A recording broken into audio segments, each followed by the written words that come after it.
Well, what do we have here? We got ourselves a little pre-show. That's right. This isn't a pre-show. This is a pre-show, as I like to call it. That's right. So let me just break down for everybody what's going to go down. So we have, right now, we're streaming on Secular Talk. We'll be here only from 7 to 8. Then at 8 o'clock. o'clock. Exclusive pre-party here. Yeah, exactly. And then from 8 o'clock, we're going to be streaming both on Secular Talk and on Breaking Points. And we're going to be joined by... Whoa, hello. talking to myself in the background. Very cool. Off to a professional start here. Yes, very much. And then Sagar's going to join us? No. Yes. He'll be via Skype, though, not in the studio, unfortunately. Okay, gotcha. Yeah. So anyway, it's going to be a lot of fun. Obviously, we're going to break down the State of the Union address when it happens.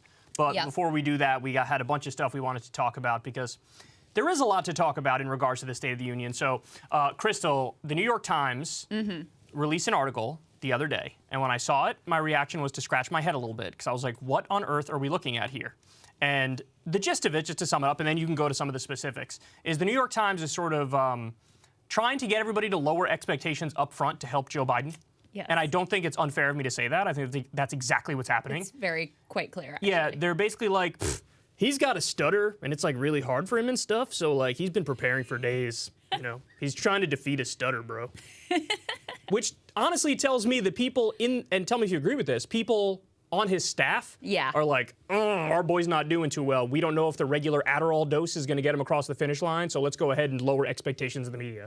Well, the stutter discourse is very interesting to track because there are certain time periods with regards to Joe Biden when he's running for office, when he's in office, whatever, where you're allowed to acknowledge that he's having some trouble. You know, he's getting older, maybe not quite on the ball like he used to be, some verbal difficulties in terms of his articulation of his thoughts and whatever he's trying to do.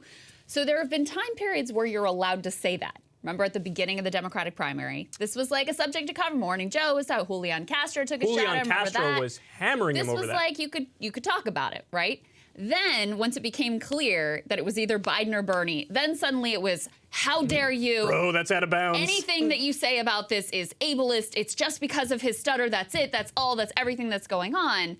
And so then, during the presidency, we actually have had a little bit of discourse in the media about like, yeah, he's getting older, et cetera, he's turning 80.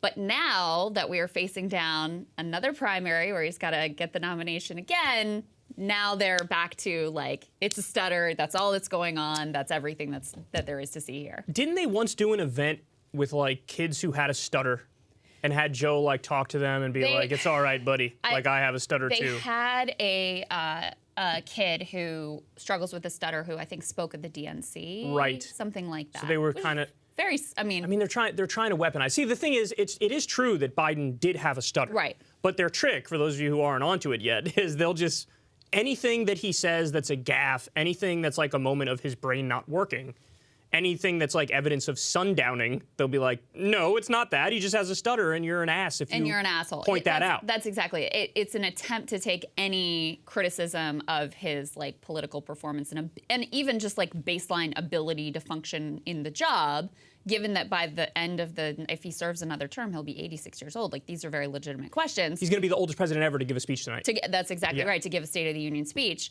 So, like, these are legitimate things to discuss. It's very clear in the polls that not just, you know, fringe assholes like us, but a majority of the Democratic base has concerns about Biden and his capability to fulfill another 4 years. So they're looking at those poll numbers. His team is looking at those poll numbers, and they're going to their friendlies here at the New York Times and saying, "Oh, let me tell you about how he prepares to overcome his stutter for the speech." So give me some of that. Okay, so here's the headline: Biden's State of the Union prep: no acronyms and tricks to conquer a stutter. Aides describe a process in which the president spends weeks reading drafts aloud, rejecting anything that smacks of Washington speak. So not only do they have here, they talk about, I'll just read you this part. It says, in quiet moments ahead of the State of the Union address, he marked up his speech with subtle lines and dashes that he has long used as a signal to take a breath, pause between his words, or steer through a tricky transition. Mr. Biden is the first modern president to have a stutter, which he has navigated since childhood and still speaks of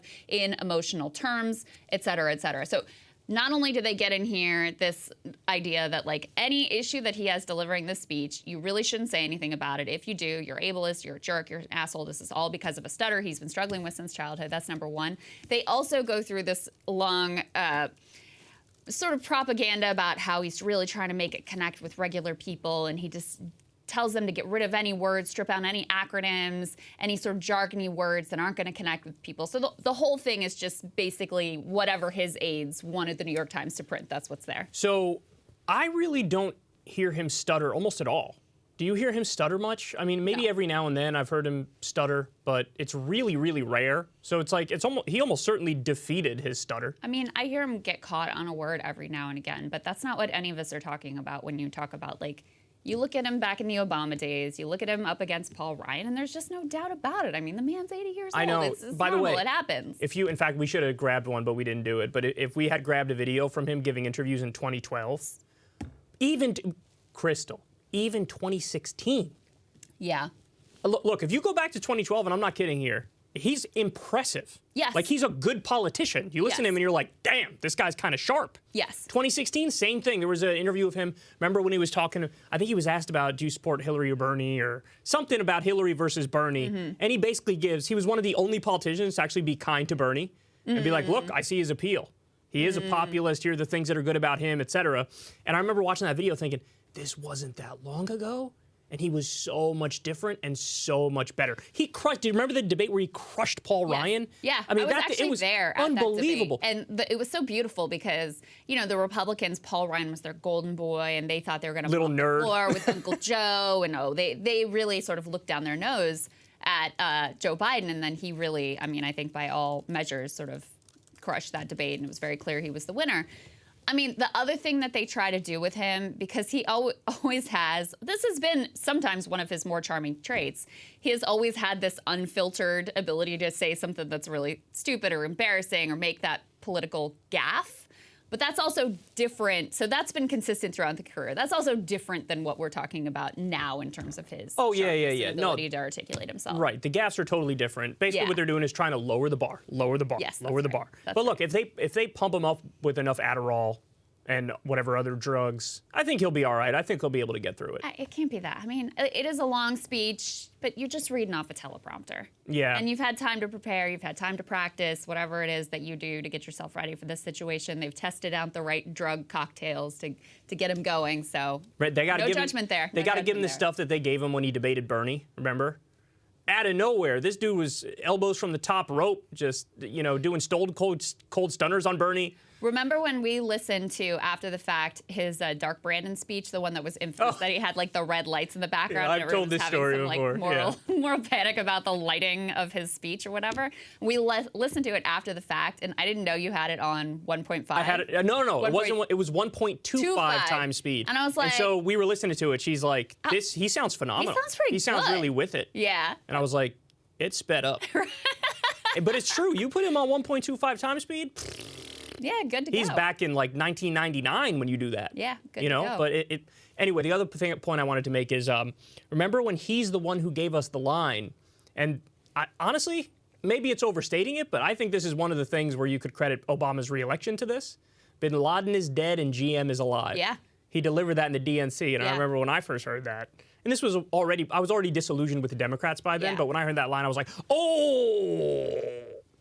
God damn. That's a good one. You think nerd boy Paul Ryan is going to survive those sorts of attacks? There's no way. Right. And I mean, that's something Democrats really struggle with, is coming up with any sort of like messaging or branding or whatever that actually lands and packs a punch. And to his credit, yeah, he came up with that, and it was very effective. I mean, the thing that is interesting about Joe Biden, has always been fascinating to me, is even though, he's Barack Obama's bestie, according to him anyway, I remember he tweeted out the friendship bracelet, best friends, all of that stuff, whatever. Anyway, their political styles were sort of like oil and water. I mean, Obama and a lot of his like super hyper intellectual professorial types, they really kind of looked down their nose at Joe Biden because, he went to a public college and he wasn't the best student. And he's not overly intellectual. And that's not a knock at him. I actually think it's one of the things that's more appealing about him. And so at his best, that's been the thing that he's been able to do, is even though listen, we can go on all day long about the things that are most important, which is like his policy positions, which have oftentimes been absolutely dreadful, especially in his time as senator. I actually think he's been a bit better as president. But he did have that kind of like normie touch and sensibility, and certainly ability to like relate to people and use his own life tragedies to show a level of empathy and connect on that level. I mean, that's the whole reason he's in the White House, basically, is because people had like a warm affection towards him. I think a lot of Democrats still have that sort of affection towards him, but they also have a lot of questions about whether or not he can actually do the job. And actually, many of them don't even have questions. They just don't think that he can. Poll after poll shows majorities, not of the public at large, of Democrats saying they want a different candidate. They want another choice. They don't want Joe Biden to run again. And I mean, it's really relevant tonight because he's probably going to announce his presidential campaign like March, April.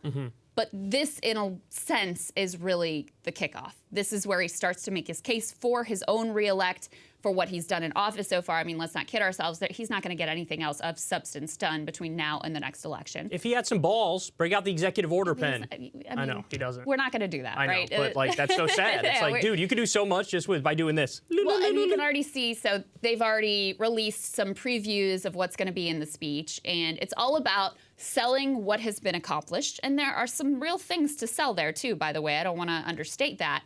And setting up the contrast with here's what the Republicans would do if they had power. And by the way, there's also a lot you could say about that.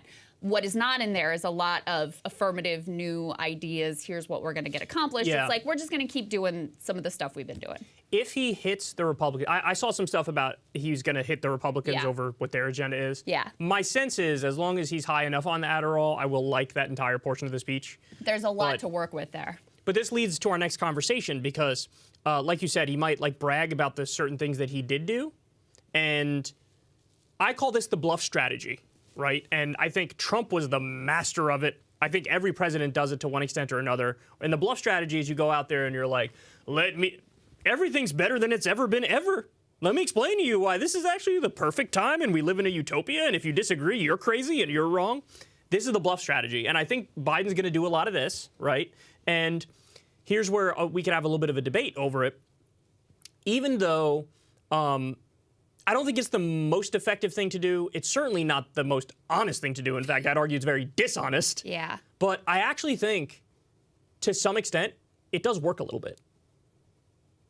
I'm skeptical of that. So go ahead, give me your arguments. Well, I mean, first let me say, the economic picture is a little complex because you do have very low unemployment, right? Lowest unemployment since 1969.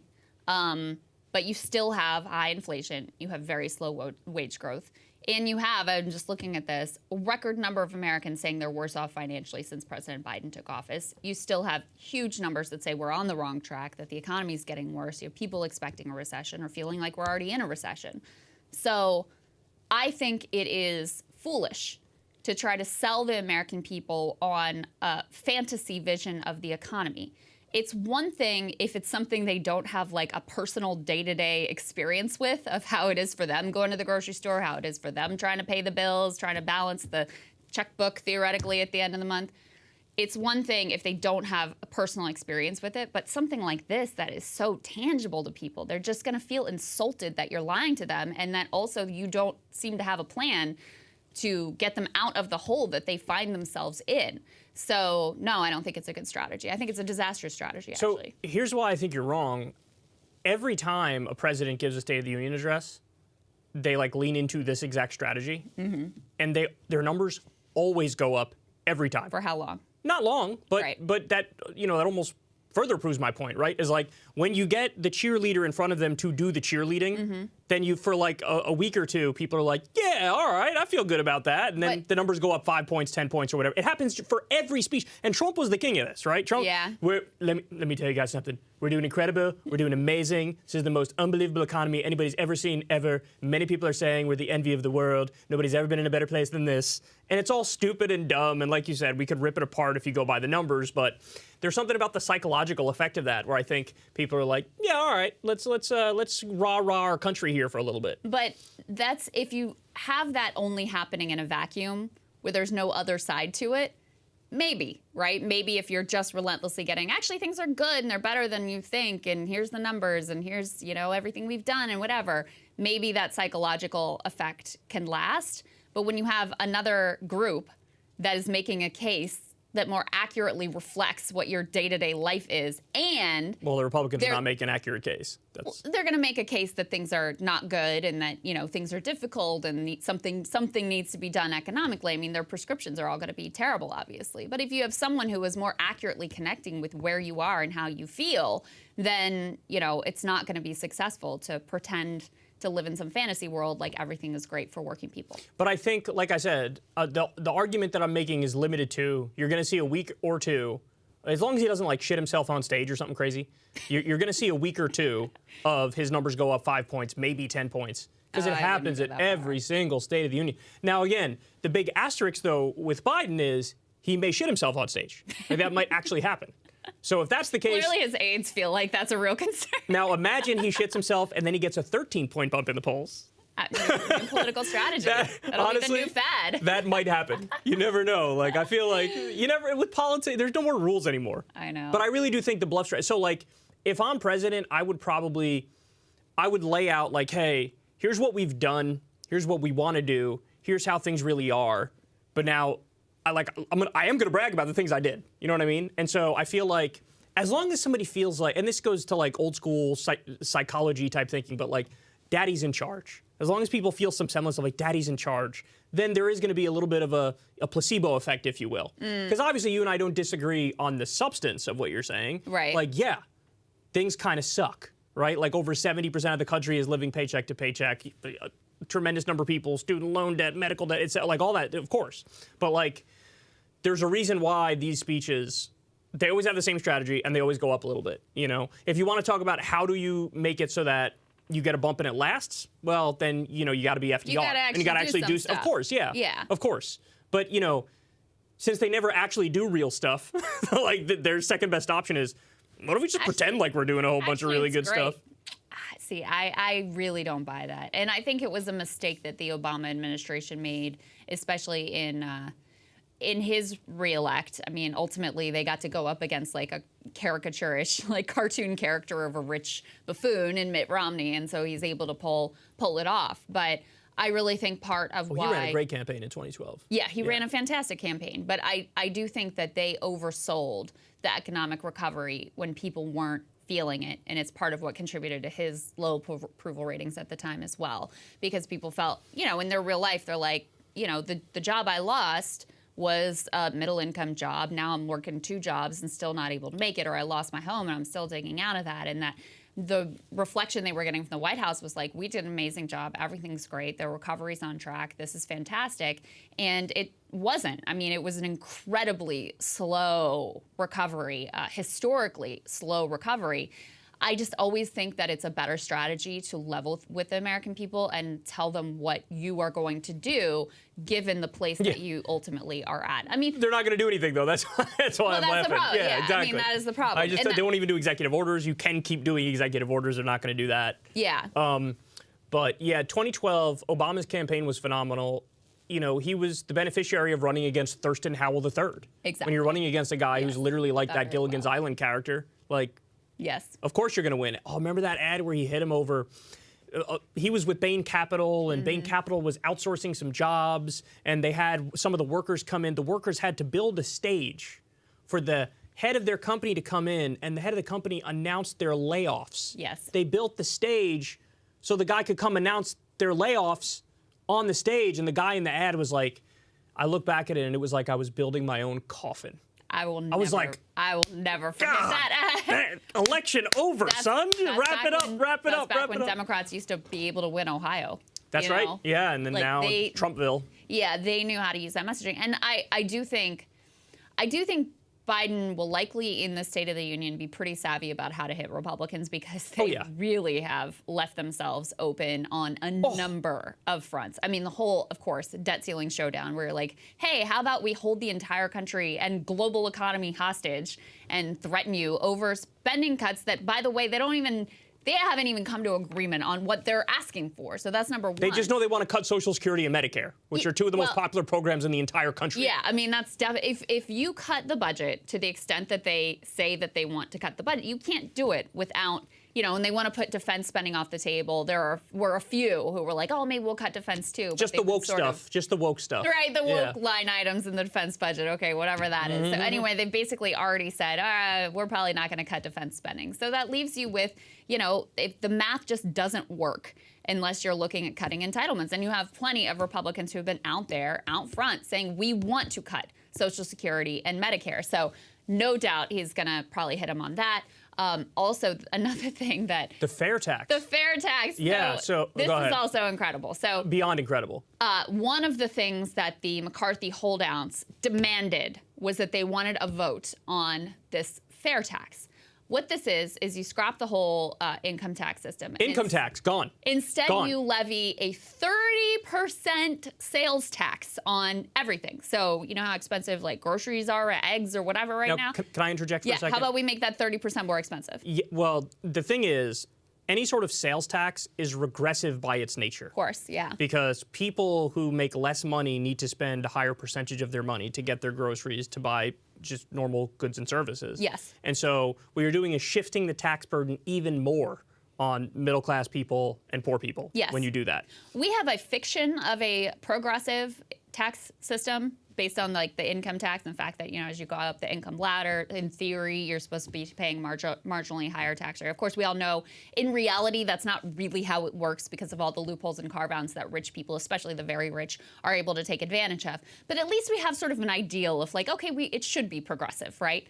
Fair tax, none of that. It is actively designed to be regressive, to make sure that the hardest, heaviest burden falls on the poorest people, and that rich people basically like don't get taxed at all compared to their income and their wealth. So this is what they demanded a vote on. And the thing that's amazing about it is it's a show. Like it's not like it's going to pass, but they're getting. It passed the House. It's not going to pass the Senate, of course. They're getting all of the devastating impact of having gone on record in favor of this trash without even getting their libertarian dream. Yeah. By the way, the bill abolishes the IRS.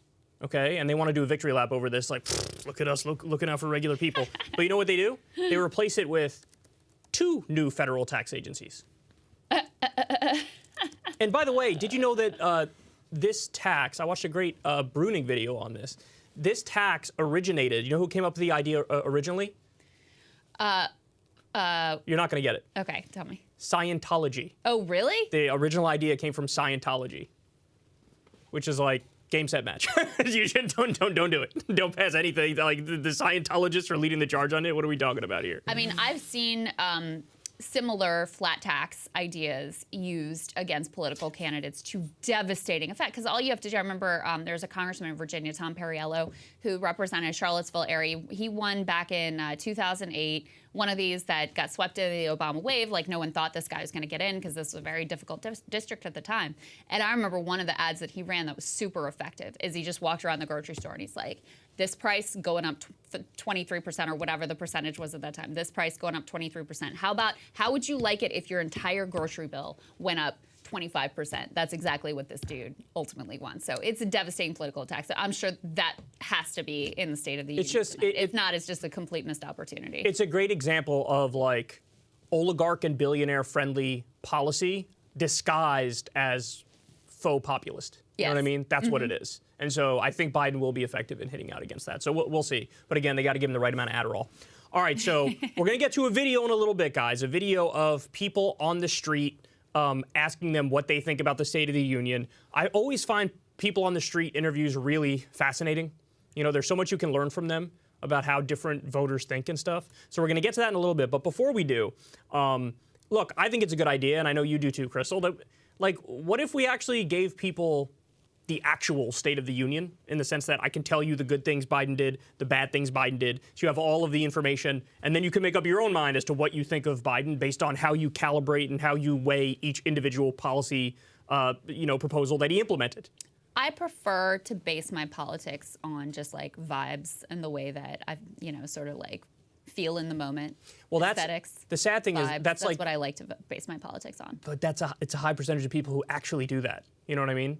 And I wish that wasn't the case. We're trying to make it not the case, but a lot of people just go, I like that guy. It makes me feel good and stuff, you know? So anyway, so you want to start with the bad or the good? I'll let you choose. Let's start with the good. Okay, you want to start with the good? Yeah, let's start with the good. Okay. I mean, there's actually a decent amount of it, surprisingly. Yeah. Mm-hmm. So, and we'll go one by one here. We could talk about them. For the first time in my lifetime, we now have the United States as onshoring jobs instead of offshoring jobs. So under Trump, to put it in perspective, this guy ran on ending the outsourcing. There was a net loss of 200,000 jobs under the Trump administration. Wow. Yeah, and again, he made it his thing, like, I'm going to keep your job here, bro. Right. Wrong. Right. Now we're onshoring about 350,000 jobs. And, you know, there's a number of reasons for that. Inflation Reduction Act, the pandemic and the reaction to the pandemic. So now we have microchip stuff being made here, some, you know, electric vehicle stuff being made here. So, I mean, that's a really, really good sign. And to your point, this is actually one of maybe the main reasons why Democrats did well in the midterms, is that this area of the country that had been trending going red, all of a sudden, boom, flipped. And it flipped in favor of Democrats strongly because people are sort of giving credit where credit is due, that Biden's bringing jobs back to that portion of the country. Yeah, so I did a breakdown right after the election because, I mean, listen, the overall trends, there's no doubt, like abortion was huge, and just the like insanity and extremism of Republicans, particularly around January 6th and Stop the Steal. Obviously, those were really important, overwhelming national factors. But what was so fascinating about the midterms is that it was very regional. I mean, what happened in Florida was different from what happened on the West Coast, was different from what happened in New York, was different from what happened in the industrial Midwest. And the industrial Midwest is the place where Democrats did the best of anywhere in the country. And that is obviously a break from recent trends where they have been struggling and losing ground in those industrial Midwestern states, especially in the Trump era. So I think the only thing you could explain that with is the fact, number one, you had, especially in Pennsylvania, you had some strong candidates, Fetterman, Shapiro, top of the ticket there in Pennsylvania. But throughout the industrial Midwest, you really had a super performance for Democrats. And I think it is because there has been some measurable onshoring and focus on the economy in those regions of the country. Next, we have lower prescription drug prices for seniors. So overall, you're going to have savings of $288 billion. There's now a cap at $2,000 out of pocket. Of course, it's not nearly as far as we would have liked, because if it wasn't for Kyrsten Sinema, we'd have lower drug prices for everybody in the entire country. Yeah. Instead, we got it just for seniors and only certain drugs. Right. But this is the first time that they've done anything on this front. And so that's, you know, you put that in the victory column. Yep. I think that to the extent people feel this, Democrats will be rewarded for it in upcoming elections. Yep. We have the pardoning of federal weed offenders, and they're also going through the process now to deschedule it. I don't know if they're going to make it Schedule 2, Schedule 3, or just take it off the list completely. Mm-hmm. But and some people accurately point out, hey, there's no, like, there wasn't actually anybody in federal prison over simple possession. And that's true, but it's still going to wipe the slate clean for about 4,000 people who have this on their record now, who maybe can't even get a job as a result of that. So this is something that could actually help them.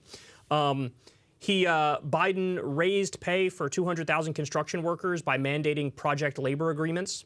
So it's a pro-union move that he did. He did that through executive order, by the way. $15 minimum wage for federal employees and contractors. That impacts about 400,000 federal employees and contractors. He did 15% corporate minimum tax rate in the Inflation Reduction Act. Yeah. Now, that one's big. For me, I love that one because you guys have to remember, we live under a system where there was a 0% tax rate for a lot of giant corporations. And for some corporations, there was even what's called a negative income tax rate, where they get a net subsidy at the end of the year. And there was a Honeywell, I think, was one of them. There's a whole list of them. I used to be able to tell you the corporations off the top of my head. There was a bunch of them. And now I think it's for, if you're a $1 billion company or bigger, so it's only for the major corporations, it's 15% minimum tax rate. I think that's wonderful. Extended child tax credit nearly cut child poverty in half. Now, unfortunately, there was a sunset provision on it. It's gone. I hope this is something Biden brings up in the speech and is like, hey, we got to bring this thing back. We literally cut child poverty in half, and then it just went away. Yeah. Right? This is one of my big ones. This was literally because it's such a no-brainer. One of the most successful programs that has been implemented in our entire life. Cut childhood poverty in half. People spent it, it was just a really good thing. It was instituted effectively, and they just let it die. I mean, Republicans decided because Democrats did it, they were opposed to it, and Democrats didn't really fight for it and just sort of let it fizzle. Very sad. The next one is going to drive me crazy because I know Biden's not going to say a word about it because he's been scared away by the media and by his fellow Democratic Party members. But you're say. Pulling out of Afghanistan. Yeah. Do you have any idea how much I would be swinging my nuts around in that situation? I have some ideas. I would just be showing everybody my nuts. I'd be like, look at my nuts.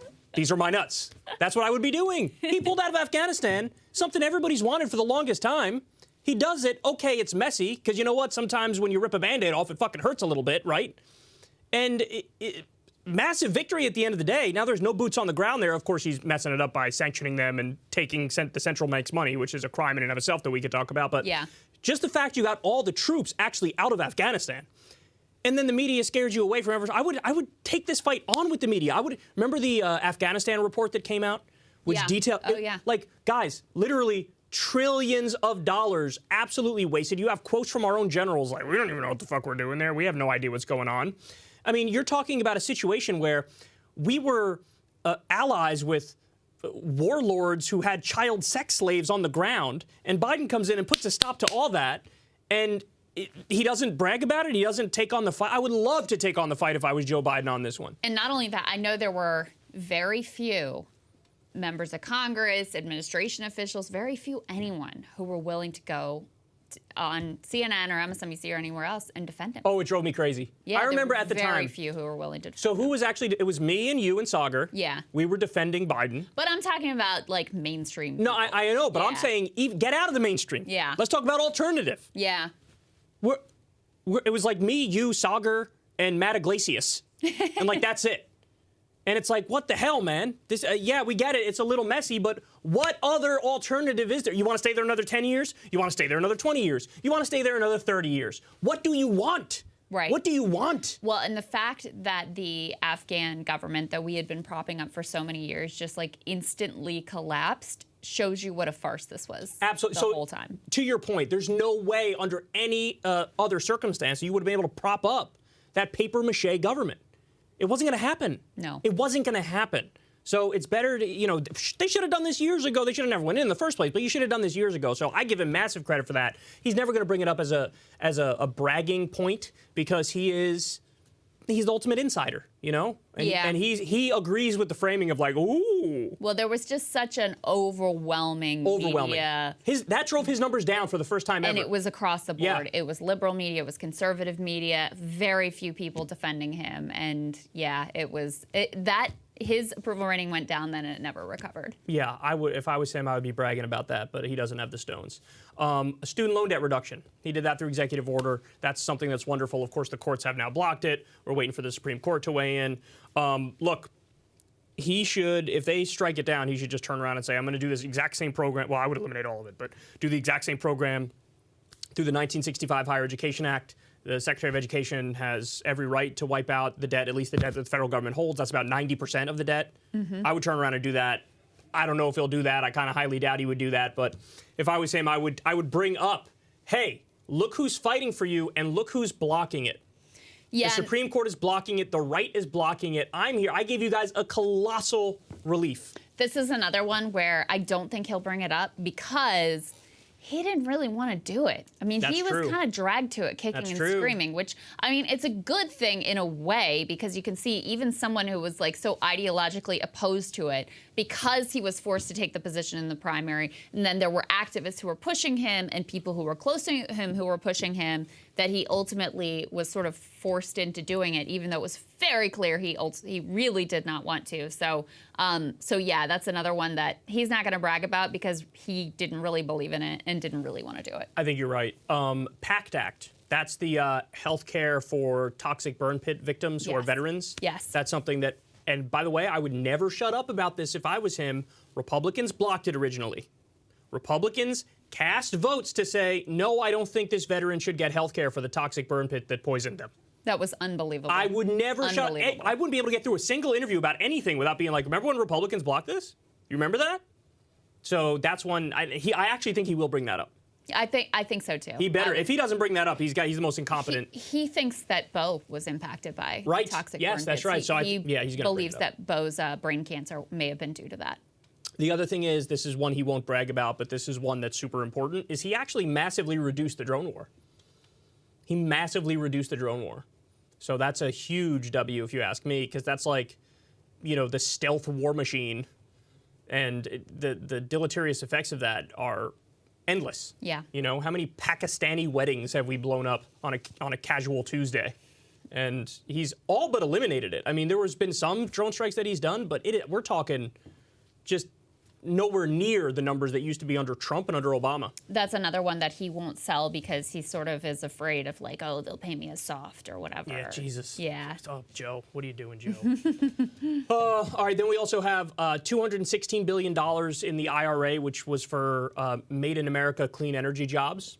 I think that's worthy of a brag. Yeah. We have the $1,400 stimulus checks, which went out, back in the day. I don't think he'll bring that up because he probably brought that up in the last State of the Union. One note, I just saw a statistic on the IRA clean energy job creation. Some group tracked, what has happened since then, and there's already been like 100,000 jobs created because of clean energy incentives under the Biden administration. Now, that probably is both the IRA and also the infrastructure bill, the bipartisan infrastructure bill together that helped to create that. But yeah, it's significant. Then we have one of my favorite facts. The Supreme Court ruled not too long ago that the EPA is not allowed to do environmental protection. Right. I'm not really overstating it. They literally said carbon emissions are not anything that the federal government can regulate.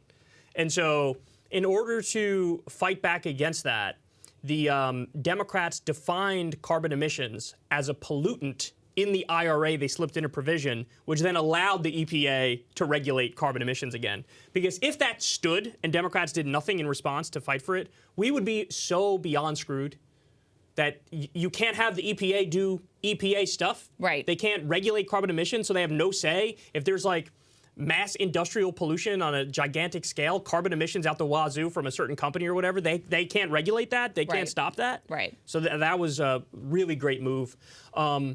You have the Defense Production Act. They used that to make baby formula during that baby formula shortage. He killed Zawahiri, the head of al-Qaeda, and one of the guys who planned 9/11.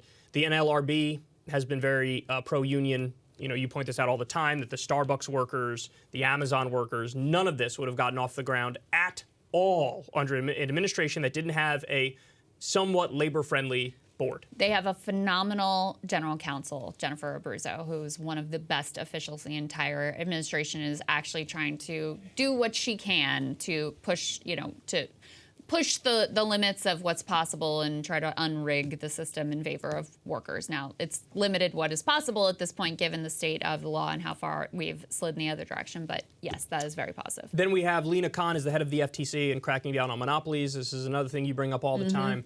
And we also have, under the IRA, $64 billion more for Obamacare to give more people health care. So that's what I got for the good.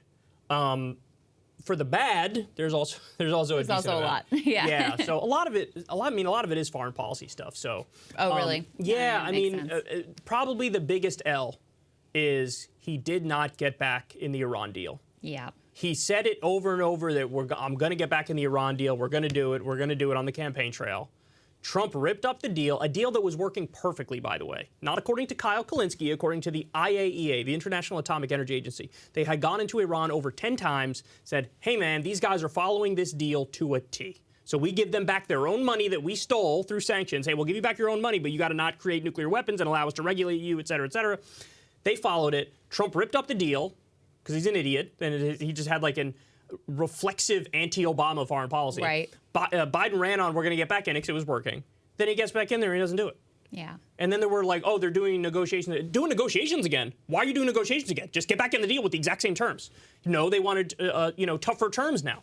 Why? We violated the deal. We pulled out of it. Why would we want tougher terms? If anything, you should weaken them and apologize, right? Talk about a time where it's okay to apologize. Yeah. When you violate the deal and you pull out of it after they've been following it, definitely apologize and then get back in the exact same deal. But no, Biden didn't do that. Now we're in a terrible situation. And there were stories just the other day about There's already some skirmishes breaking out between Iran and Israel. I mean, not skirmishes breaking out. Israel is bombing, drone striking them with. They're like weapons facilities and stuff. With our consent and encouragement. Right. Is certainly what it appears to be. So yeah, I agree with you. That's got to be one of the biggest L's of the Biden administration. Just disastrous. Starving Afghanistan that we just alluded to. Yeah. Now the reason why Biden's not releasing that money is because the Republicans will immediately go, look at Joe Biden supporting the Taliban financially. How dare he just gave billions of dollars to the Taliban. Joe Biden is a terrorist. That's what they would do. Yeah. And so he's trying to avoid that fight, so he's not releasing it. But, you know, the result of that is you have women and children, innocent civilians, starving. That's what's happening. Yep.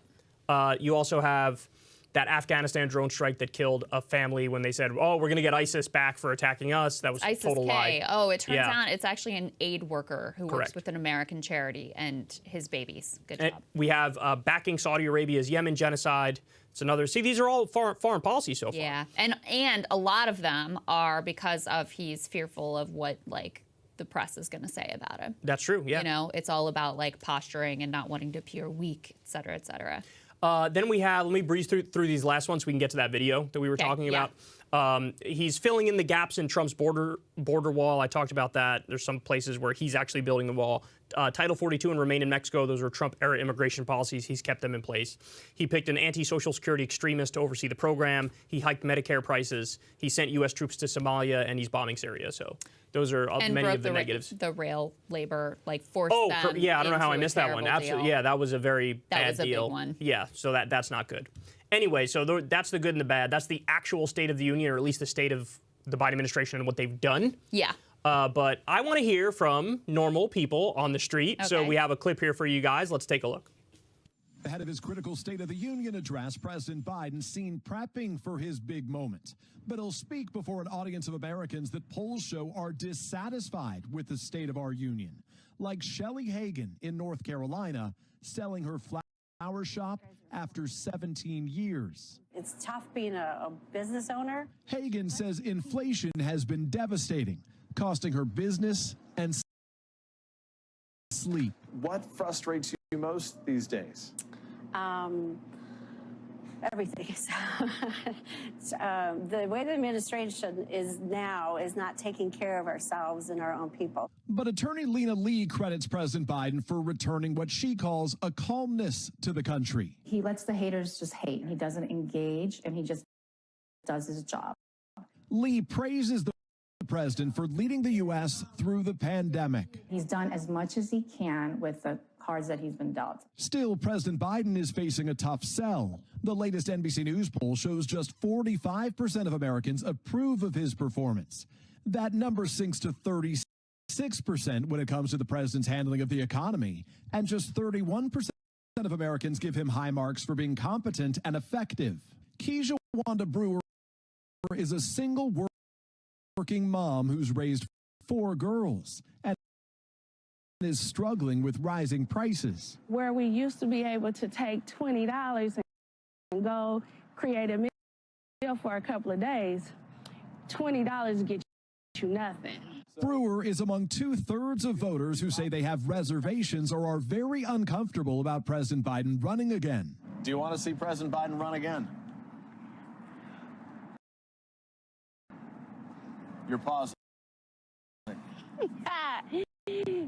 No, I think we have to get these old guys out. The president will lean into positive economic news, including the lowest unemployment rate in more than 50 years. At his Southern restaurant, owner James Bazell says he supports President Biden, but that he's most worried about the divide in America. Is Washington working with your best interests in mind? No, because they're not working together. All issues that won't be resolved in a single speech. Okay, so got a lot of vibes there, Crystal. Yeah. A lot of vibes. He doesn't engage and he just does his job. Well, that part's true. He's not like Trump. He's not tweeting all the time. But like, what do you think of what he actually did is a better question. Or can you name anything he did? He's done as much as he can with the cards he's been dealt. I mean, that's somewhat true, but I would argue not true in the sense that he hasn't done like really strong executive orders that he could have done. Yeah, I mean, we just went through the list, and I think there was a lot more he could have done to get Build Back Better across the finish line to start with. And then final points here before we take a break and bring everybody else in. one of them says we got to get the old guys out. Yeah. Which is like, I don't want Mayor Pete. He's young. You know what I mean? Yeah, I mean, but I do think that sentiment, even though I agree, I'm more focused on the policy and the issues there, I think that's a very widespread sentiment. And it's not without justification. I mean, not all 80-year-olds are created equal. When you see that he's struggling, I think it's very natural to wonder, okay, what's this going to look like 4-6 years down the road? And also, you know, if he doesn't make it, are we going to be stuck with Kamala Harris? That's another big question. He's uniquely vulnerable. That shows us. Regular people reacting like that shows us. I mean, black women are a strong demographic for him. When you have black women who are like, I don't know, dog, might be time to www.stepaside.com. Well, there we go. All right, guys, we're going to take a quick break. We'll be back shortly with the whole crew.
Hello, everybody. Good evening. Welcome to our State of the Union live stream with the dream team that we have assembled here. What do we have today, Crystal? Indeed, we have a great program for you this evening. All right, so as you guys know, the president is preparing to give his annual State of the Union address to Congress. Few things that are different this year. I mean, the big thing is that we have Kevin McCarthy now in as Speaker of the House, so visually he'll be there instead of Nancy Pelosi. Signal of the fact that it is a different time in Washington, and frankly, all of the things that he's going to lay out that he would theoretically want to get done are obviously not going to get done because of that reality. But we're going to take a look at some things we have pulled for you about the actual state of the economy in particular, because he's going to lead a lot into that, and also the political landscape, because in a lot of ways, this is kind of his launch for his reelection. He's not going to officially launch till March or April, but this is the beginning of Joe Biden making the case for what he's done, what he wants to do going forward, and also, you know, what he thinks needs to be pushed back on for the Republicans. So we are joined by the wonderful Marshall and the wonderful Kyle. Gentlemen, welcome. Hey, me and Marshall did not plan our outfits to look as similar as they do. I agree. I think we look good. I think watchers of Breaking Points will notice that Kyle has been really stepping up since that first episode. You're morphing into Sagar, and I'm looking forward to the tie next time.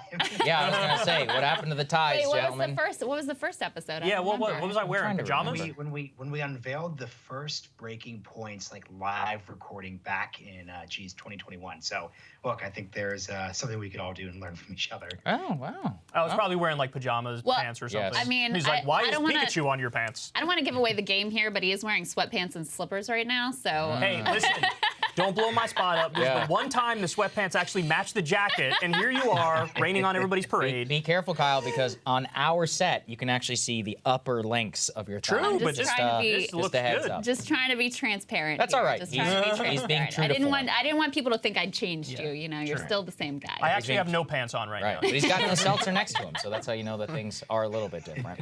All right. Okay, State of the Union, as Crystal mentioned. This is something where the president is basically running for re-election. I actually did not know this, and I'm actually curious what you guys think of this.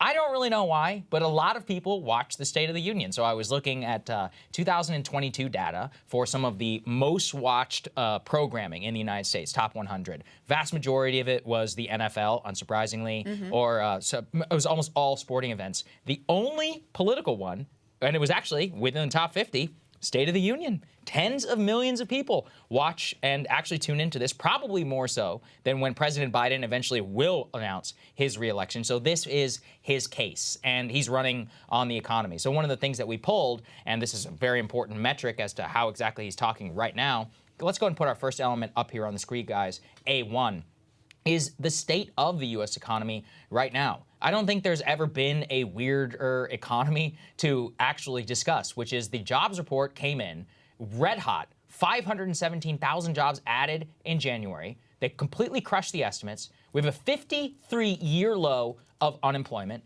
We have modest real wage growth. We have changed from a zero interest rate environment. Social Security checks went up. However, they went up because of inflation, and that's the downside to this entire discussion, which is that people are upset about the state of the economy. In some ways, they've never felt worse, and we'll get to that. And in general, there's a sense of malaise, while all of the top-line metrics are really good. So we've struggled with this a lot here on the show, which is how do you describe that? You know, eggs are $7, but, you know, people have got jobs. So what is that? What type of economy is that? And how's the president relay that to the American people? Marshall, why don't you pick that one up? Because I'd be interested to hear your thoughts.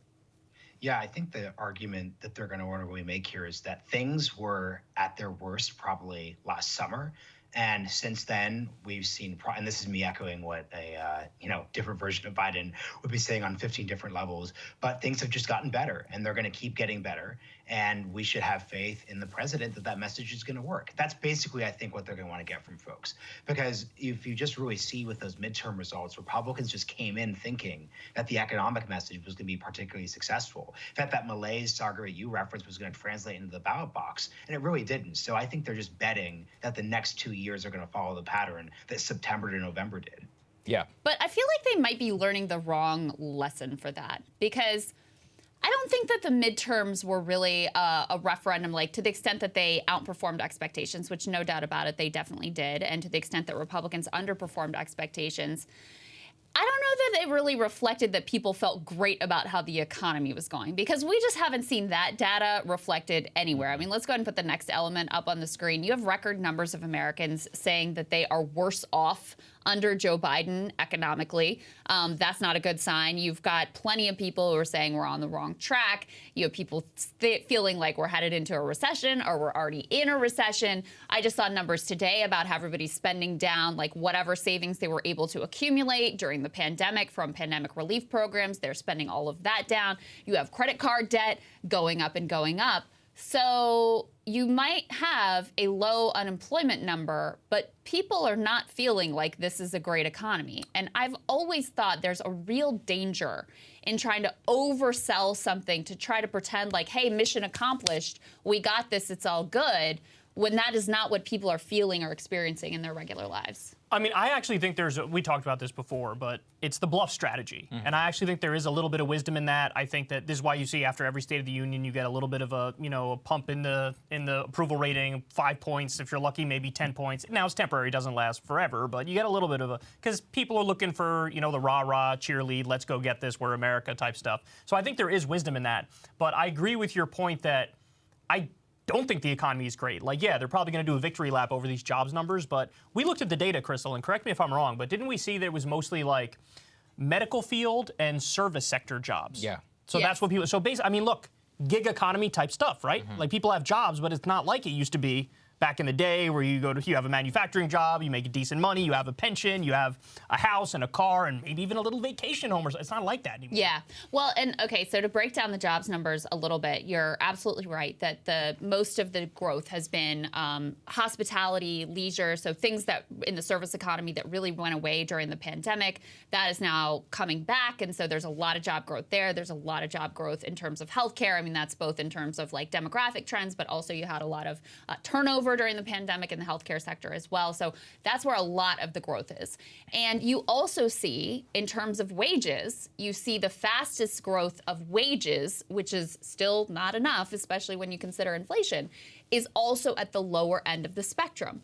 But when you consider that we've gone decades without the lower end of the spectrum getting any raise whatsoever, when you consider the wage stagnation that we've had basically my entire life, it's going to take a lot more than a tiny percentage point increase, slightly more than inflation, for people in that segment of the economy to feel like, hey, I'm good, everything is okay now. So, yeah, I think it is a strange economy. I think there are things that the Biden administration can sell about what they've done so far, with working across the aisle in certain instances with the infrastructure bill, getting the Inflation Reduction Act passed. I just saw some numbers about how that has created something like 100,000 jobs in terms of green energy. There are things there to sell. But I think you've got to level with people and meet them where they are. And the bottom line is Americans do not feel like it is mission accomplished. Bottom line is Americans do not feel like it is mission accomplished. They feel very unstable. They feel like they are worse off than they were previously. And if you aren't meeting that emotional energy and also laying out a path of, okay, here's what we have to do from there, there's no doubt that your political adversaries are going to take advantage of that opening. Yeah, for me, I think that Biden's speech has got to be all about balance. As Kyle, as you said, I mean, President Obama, essentially we have the same economy now that we did under Obama. Obama crawled out of 2008, and then you did see some job growth, but the job growth was all in non-unionized sector, service economy, wages were significantly down. That's one of the things that Mitt Romney actually ran against him. So if I'm Biden, what are the things that you want to do is, you want to bluff your way a little bit. I actually think leaning into the economy would be the biggest mistake. So he's got 3 of the most popular things right now that are on his side. Number 1 is stop the steal. And actually, we have an excerpt right now from the president of what he's going to open, or at least be at the top of the speech. Quote, 2 years ago, our democracy faced its greatest threat since the Civil War. Today, though bruised, our democracy remains unbowed and unbroken. Now, look, I'm not saying I agree with that. Personally, I find it cringe. That said, it would be completely undeniable to say that that message didn't resoundingly work during the midterm. So that's number 1. Economically, it's not even about selling what he's done or selling what he plans to do, because we all know it's not going to happen. It's like these people have people in their ranks who want to cut Social Security. Yeah. And even though inflation is up, and that's why the Social Security checks went up, he'd be like, you got it raised under President Biden. Again, I'm just making clear, like, politically what he should be saying. And then third is abortion, obviously. If you have those three things and you put yourself as a bulwark against GOP extremism, specifically on Stop the Steal and on abortion, while contrasting yourself relentlessly with Speaker McCarthy, with the Freedom Caucus on the debt ceiling, I actually think that, and at the end of the day, that's the most honest, right, Marshall? That's all he actually can do. You can say all you want about a billionaire minimum tax. That's not going to happen, okay? It didn't happen during the Democratic unified government. It's certainly not going to happen whenever we're talking about cutting Social Security. So an honest and a balanced version of the speech, I actually think that might land. What do you think? Yeah, and I think the two things to highlight that you really just hinted at are Biden's central political skill, which only really came into account at this period of his life, so it explains why he wasn't able to become president at, the earlier 40-year period in his political career, is against conventional wisdom, he's read the political mood of the country. So, for example, 2019, 2020, his whole candidacy, once again, this isn't a comment on how he actually governed, but his candidacy is actually, let's make things normal. It's not actually about being the youngest candidate. It's not about being the hippest candidate. It's not about having the best policy, quote unquote. It's just, I get the sense that Americans are sick and tired of everything being crazy. So I'm just going to run as the old, reliable, conventional guy. That was the right call in 2020. In 2022, I think all of us are on record, to echo your point, Sagar, in arguing that, hey, the democracy's under threat thing is cringe. It wasn't just us arguing that. Basically, the broad mainstream of both parties thought that was going to be an effective message. That was an incredibly effective message, especially in the swing states that are going to make or break him in 2024. So the real thing I'm looking for tonight is Biden going to be able to read and set up what the actual political vibe, quote unquote, is moving forward? And then the other thing to think about is, obviously, the Republican responses, party responses in general, aren't particularly important. But I think this one is going to be important in the sense that Sarah Huckabee Sanders, newly elected governor of Arkansas and obviously former press secretary for President Trump, she is basically representing like the mainstream of the Republican Party. And if we're looking back at, American politics since 2008, I think one of the most important stories has been the Republican Party's consistent inability, with the exception of Trump in 2016, of reading the political vibe. So you obviously have the Tea Party wins, but then that leads to Tea Party win arrogance going into 2012. That leads to Mitt Romney winning the nomination. That leads to Trump misreading the electorate in 2020. And of course, 2022, where Republicans thought that the inflation numbers and gas prices would be enough to win a resoundingly straightforward victory with the claims of a red wave. So the real test is going to be, can Biden could Biden repeat what he's been able to do since basically 2018? And then will Republicans actually read the country correctly? That's a great point. So I want to get everybody here's opinion. So we have some excerpts, actually, of Sarah Sanders. This is what I hate about the response. If you have an excerpt of your response, it's not a response. It's just a pre-planned attack speech. It's like, if you have a scripted speech that you could release before the speech, then it's not an actual response. But all right, let's put that to the side. I'll read it for everybody. Crystal, Kyle, I want your guys' reaction. In the radical left's America, Washington taxes you and lights your hard-earned money on fire. You get crushed with high gas prices, empty grocery shelves. Our children are taught to hate one another on account of their race, but not to love one another or our great country. While you reap the consequences of their failures, the Biden administration seems more interested in woke fantasies than the hard reality that Americans face every day. Most Americans simply want to live their lives in freedom and peace, but we are under attack in a left-wing culture war that we didn't start and we never wanted to fight. So that's what we have so far. What do you guys think? Oh, boy. All right, here we go again. Look, the argument is never going to land if you're trying to say that Joe Biden is woke. This is the guy who famously had gaffes, before he became president, like, bro, you can't go into a 7-Eleven without seeing an Indian behind the counter. Yes. I mean, this guy was just, shooting from the hip. I will defend him on that. Look, there is some truth to it. All right, let's just put it to rest. You're just not going to get him on the woke stuff. It's just not going to happen. Yeah. Now, on the taxes thing, I just find that point kind of funny because Republicans in the House just passed what's called the fair tax, which is effectively a 30% tax, a 30% sales tax, and that is a massively regressive tax. So it raises taxes on the poor and the working class, while it cuts taxes for the wealthy. So I always found it interesting. I think this is an argument that Republicans have made effectively. They've defined themselves as like, we're the tax cut party, and I think a lot of people believe that means, oh, they're going to cut my taxes, random working class American, but effectively, that's not the case. They actually are increasing taxes on working people, or they want to, according to their own plans, and decreasing it for the wealthy. Yeah, I mean, the fair tax stuff is such an own goal that it is unbelievable. For people who don't know, a vote on the fair tax was something that the Kevin McCarthy holdouts demanded. And as Kyle just alluded to, what it says is you're going to get rid of the income tax altogether, and instead you're going to have a 30% sales tax. So as expensive as all your groceries, your meat, your eggs, your milk, your whatever is at the grocery store, how about we add 30% to that? That's literally what they demanded in terms of their, that was one of their concessions that they got from McCarthy.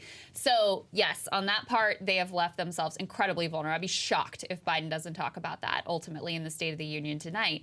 But, another piece of this, she sort of alluded to like these fights over education that Ron DeSantis and now Trump are really leaning into. And I think it just, whatever you think about the politics and ideology of that, I think it is a stupid strategy politically. They thought that Glenn Youngkin really won in Virginia on running against critical race theory. I don't think that's the case whatsoever. I think you had, to the extent that the election was about education, it was much more about that you just come out of a pandemic where schools had been literally shut down. Yep.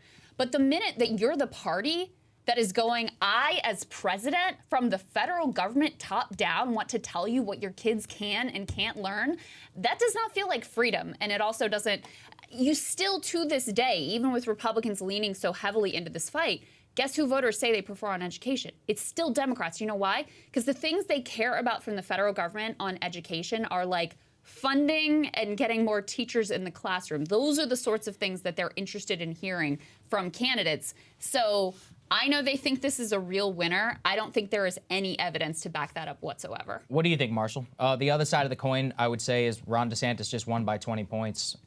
He's incredible. This is essentially, if I were to look at this, I'd say this is the DeSantis theory of the case. Republicans did win 6% on the national popular vote during the midterms. They clearly think that this is a winner. What do you think of this as a response and in relation to what Crystal and Kyle were saying? Yeah, I just want to echo what they both said because I think it's really helpful analysis. So, my take would probably be that education is the definition of a state and law. I mean, it literally is in terms of the way our country is structured. Right. But if you're looking, if I would bet money that if you're looking at a state like Florida and a state like Virginia, a purple state in the case of Virginia, and now a very red state in the case of Florida, yeah, it's probably true that if you're fighting over school boards and you're fighting over how the specific state government's going to set education's path, yeah, totally. I think that's the definition of an issue Republicans could win on.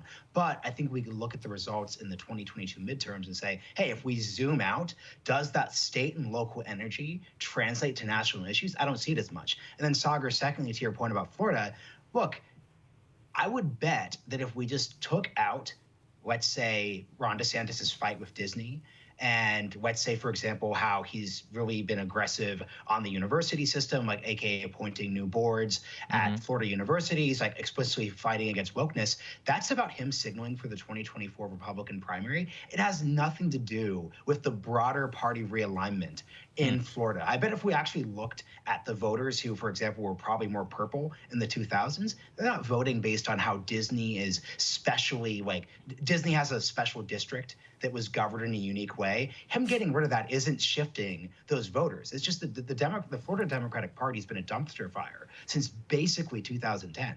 So I think that's the most important thing you need to think about. Go ahead, guys. What was I going to say? Something about, never mind. Go ahead. Well, I was going to say something about this. We can pivot to polling. I was going to actually, Sagar, Yeah. you made this point about, you were laying out what, if you were DeSantis, how you would run against Trump. Yeah. And you were talking about, look, the economy in Florida is good. We're booming. We're open for business. Yeah. I think, to Marshall's point, like his strength in the state and the fact that he was able to win and win so, lopsidedly, I think has a lot more to do with that than it does these niche hyper online Republican base issues, which may serve him well in a Republican primary. But back to your question, Marshall, of like, are Republicans going to be able to read the room in terms of the mood of the electorate? Like, how many regular moms, like swing mom voters out there are like, you know what really the problem in the country is and in my life is wokeness. Yeah, like, and it's a niche don't know. online issue. To your point, though, DeSantis, I watched his debate with Charlie Crist, and when debating Charlie Crist, he didn't just do the Republican Ron DeSantis primary tap dance. He did the general election sort of tap dance. Yes. And so hearing what Sarah Huckabee Sanders said there, that sounds to me more like a Republican primary speech than a general election speech. And she should be doing more general election type speech now, because you're talking nominally to the whole country, not just to your own little segment. Although she also is probably auditioning for like a vice presidential slot. Right? Yeah, who knows? You think so? I think my actual takeaway is that all of that would be smart, but here's the thing. Republicans don't actually agree on economic policy, so you just have to leave that out of the speech. True. And I actually think that the real reason that it's not in there, outside of a mention of high gas prices and or taxes, is literally because they really don't agree across the gamut on all of this. Yeah, I mean, look, I've always thought it's a potent strategy for Ron DeSantis. I thought Look at the Scoreboard was the best political comeback that he's given so far. It's perfect, right? Just look at the scoreboard. In terms of how they're talking, in his debates or whatever with Gavin Newsom, it's like, dude, literally 500,000 of your people moved to my state. That's it. Dunk. And the reason why is open for business, keeping the schools open. Everybody's moving here. We're dynamic. We're having fun. We're trying to the extent that we're prosecuting the culture war, it's to try and preserve normalcy, quote unquote, whatever that means to the people of Florida. So that's probably why I think that the Sarah Huckabee Sanders speech is not going to land necessarily in the way that it needs to. But let's also consider this. How many people are watching that actual rebuttal, right? Yeah. Is this real? At this point, is this the general election? Or what do we all talk about? That's a Republican primary speech. Well, probably Republicans are the only ones who are going to watch it. Well, what's the reality that all three of these cable networks even play? Look, we're not going to play it. The only way a lot of people are going to watch it is if it's a freaking disaster. Right. We'll watch the clips of it after. If there's Marco Rubio water drinking situation. Yeah. I think about him every time I drink something on here on the stage. Yeah. I'm like, I hope I don't pour this all over myself. Bring back Bobby Jindal now. I am also traumatized by the Marco Rubio water drinking situation. As someone who has to drink water on camera. Yeah, and Bobby Jindal, I mean, that one is just infamous because that dude was seen as like the up and coming star, and then that was it. That was it. Done. So there is a chance that a lot of people will see Sarah Huckabee Sanders' speech, but she should hope that that is not what comes to pass. That's a good point. Okay, let's talk about polling data, because this actually gets to exactly what we were all talking about. What do people care about going into the State of the Union? So let's go ahead and throw up this next element here up on the screen. Latest data that we have from Pew Research right ahead of the State of the Union. I'm going to go ahead and read these off. Our graphics team did a great job here. Strengthening the economy is the American top policy priority. Dealing with COVID-19 is among the lowest. So that gives me some hope. So I'm going to read these off number by number. Strengthening the economy, 75. Reducing healthcare, 60%.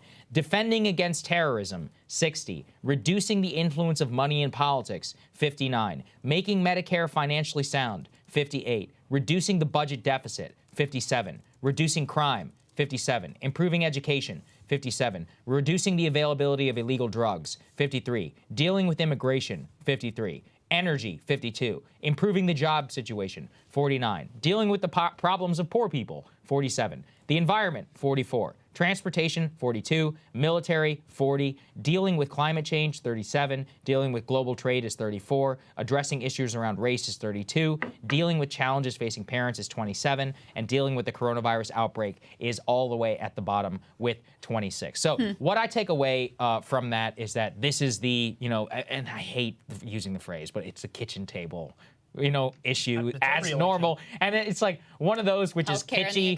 You sound like a 1990s Bill Clinton political pundit, but the guy won the presidency. So maybe we should just borrow from it. What do you take away from those numbers, Marshall, in the context of everything that we're talking about? You can finish, you could sip your drink first and then answer. No, I'm sipped. We're good to go. So the number one thing that stuck out to me when you were reading that out loud was that energy was in the middle, which seems like a huge win if you're Biden. Massive. I agree.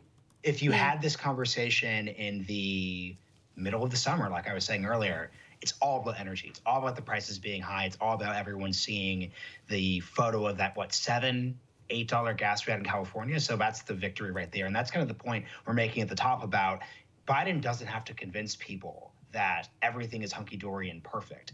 That's not what his job has been. It's kind of funny if you're, and this is kind of why there's this interesting like Obama versus Biden contrast. I think if you're President Obama, you have to convince more of that. But for Biden, it's basically like, look, man, it's pretty okay. Let's keep things okay. So that really falls into that. And then two, and this is just where the COVID thing's so interesting. This goes back to the Ron DeSantis conversation. To what degree is the 2024 electorate going to be interested in relitigating 2020 and 2021? So that's another thing to really think about there too, because that poll number of COVID concerns just I think would generally skew towards us just moving on from that issue and basically in either direction, pretending it didn't happen or not. Yeah, well, and that's a problem for Ron DeSantis, too, because his whole case against Trump is about what he did with regard to the coronavirus versus what Trump did. And so if that is lessening, if that's becoming less of a hot issue, even among Republican-based voters, that makes his case somewhat less compelling at this point. But, you know, looking at the issue set, it makes sense why Biden is going to focus on some of the things that he's going to focus on. Apparently, in his State of the Union address, he's going to pull back some of the Build Back Better elements that, you know, didn't make it through into the Inflation Reduction Act, talking about renewing the expanded child tax credit, something I am very big on. $35 insulin cap for all Americans, that also be great, and healthcare costs is one of the top issues there. Medicaid expansion in 11 states, and child care and elder care. Now, as Sagar said, this is all messaging. None of this is going to happen with the Republicans in control of the House. So this begins to lay out what the, you know, reelect pitch will be, what I would do in a second term as president. But you can see he's like squarely focused on these sort of core economic issues that clearly are top of mind for voters. Yeah, and when you look at, you know, top one, strengthening the economy, then you have reducing healthcare costs. There are things he can point to of like, look, we're moving in the right direction here. So the thing we were talking about earlier, Crystal, we're onshoring 350,000 jobs right now. That's something that he probably will brag about, if I had to guess. Also, on the lowering healthcare costs, I mean, as part of the IRA, they do have lower prescription drug prices. Now, it's only certain drugs, and it's only for seniors, but there's also a cap at $2,000 out of pocket, and there's $288 billion in savings for seniors. These are things that he could bring up to say, like, look, I'm addressing your top concerns, and so, like, I'm on it. And what are those guys doing? Nothing. Yeah. By the way, shout out to the live chat. Marshall, my favorite comment so far is that you are the Breaking Point's designated survivor. That's a good one. That's a good one. We got to shout it out to all of them. You guys Sagar said George Santos should be the terrible monologue I'd have to open with tomorrow. Yeah, it's your show, man. Just get ChatGPT to write it. Yeah, It'll just be get okay. ChatGPT to write it.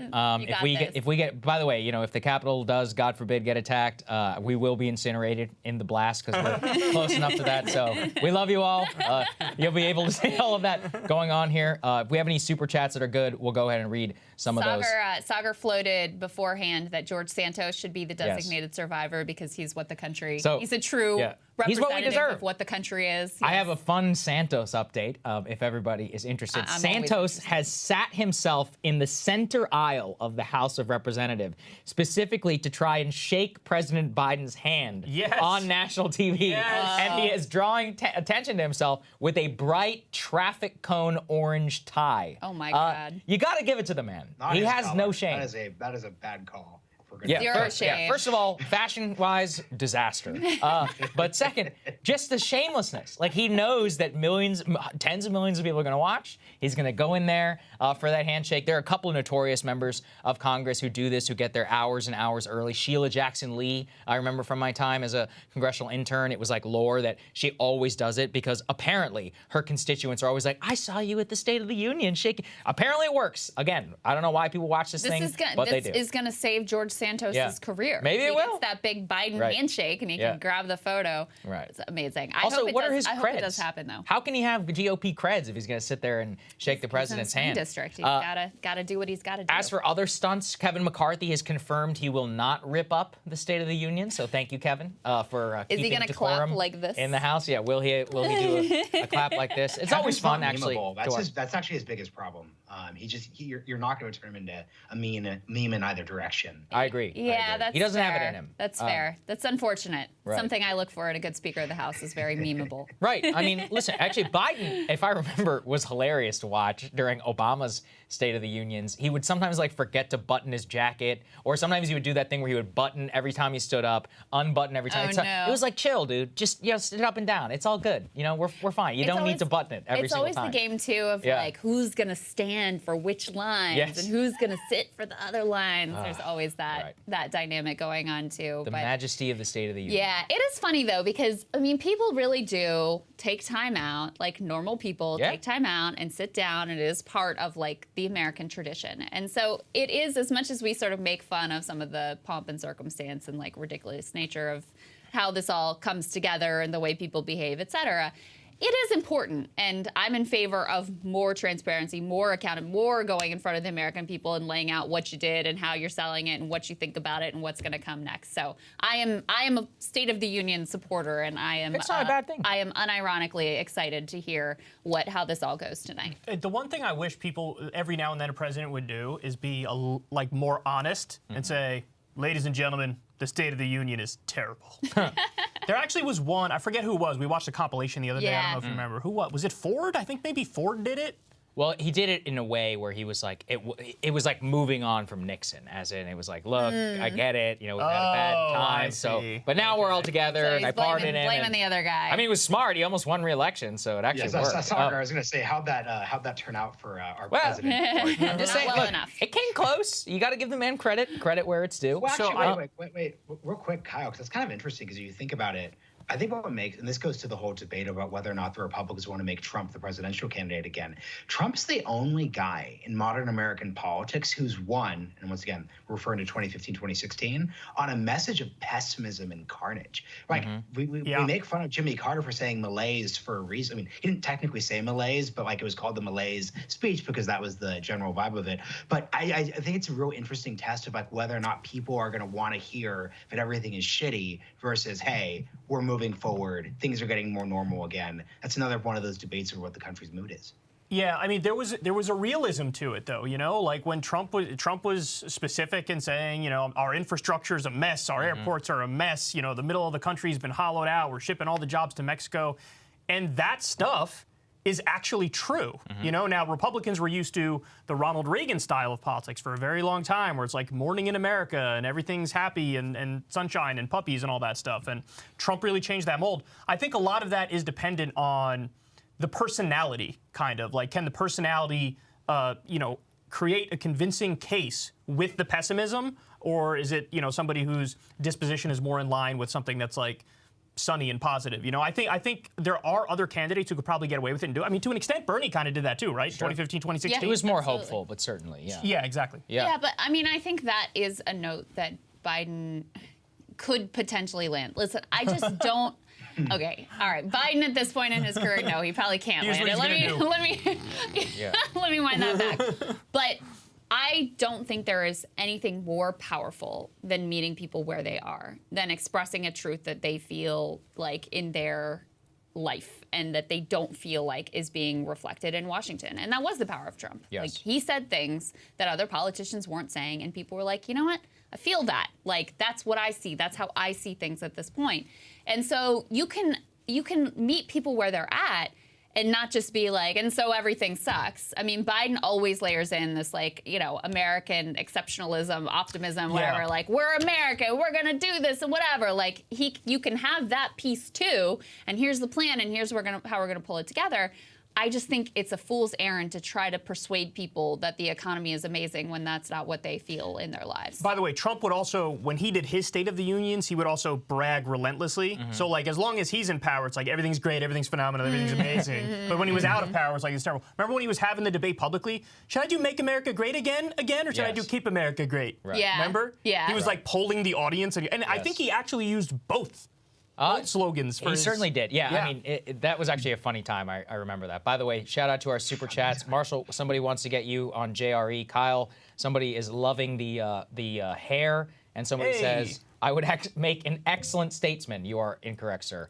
I do not agree with that. Pulling back a little bit, Marshall, I don't remember the quote, but there was a Peter Thiel quote, I believe, from, what was it, 2015, where he talked about supporting Trump, and it was anchored in exactly what we're talking about here, where Thiel, known in Silicon Valley for contrarianism, effectively said something, and Marshall will fill in the gap here, where he was like, no, I actually think that the message to bet on is a message of decline, not a message of optimism. Marshall, I know you have more of the details on that.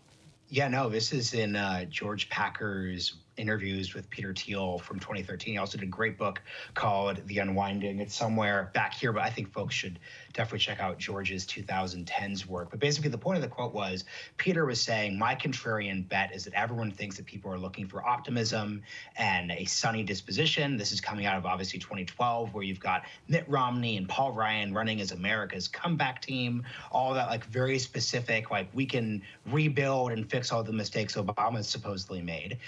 And his point was, I think whoever's smart is going to pick up on the vibe that the country wants something negative. And obviously, I guarantee you that Trump did not read The Unwinding or read The New Yorker. But once again, I think that speaks to how in certain moments, certain politicians have specific skill sets that are important. And Trump's important skill set in 2014, 2015, 2016 was that he could pick that up when all of his opponents, Marco Rubio running as like the candidate of the new American century, that was actually like the slogan. You have like Jeb Bush saying we're going to have like 4% economic growth and we can do it.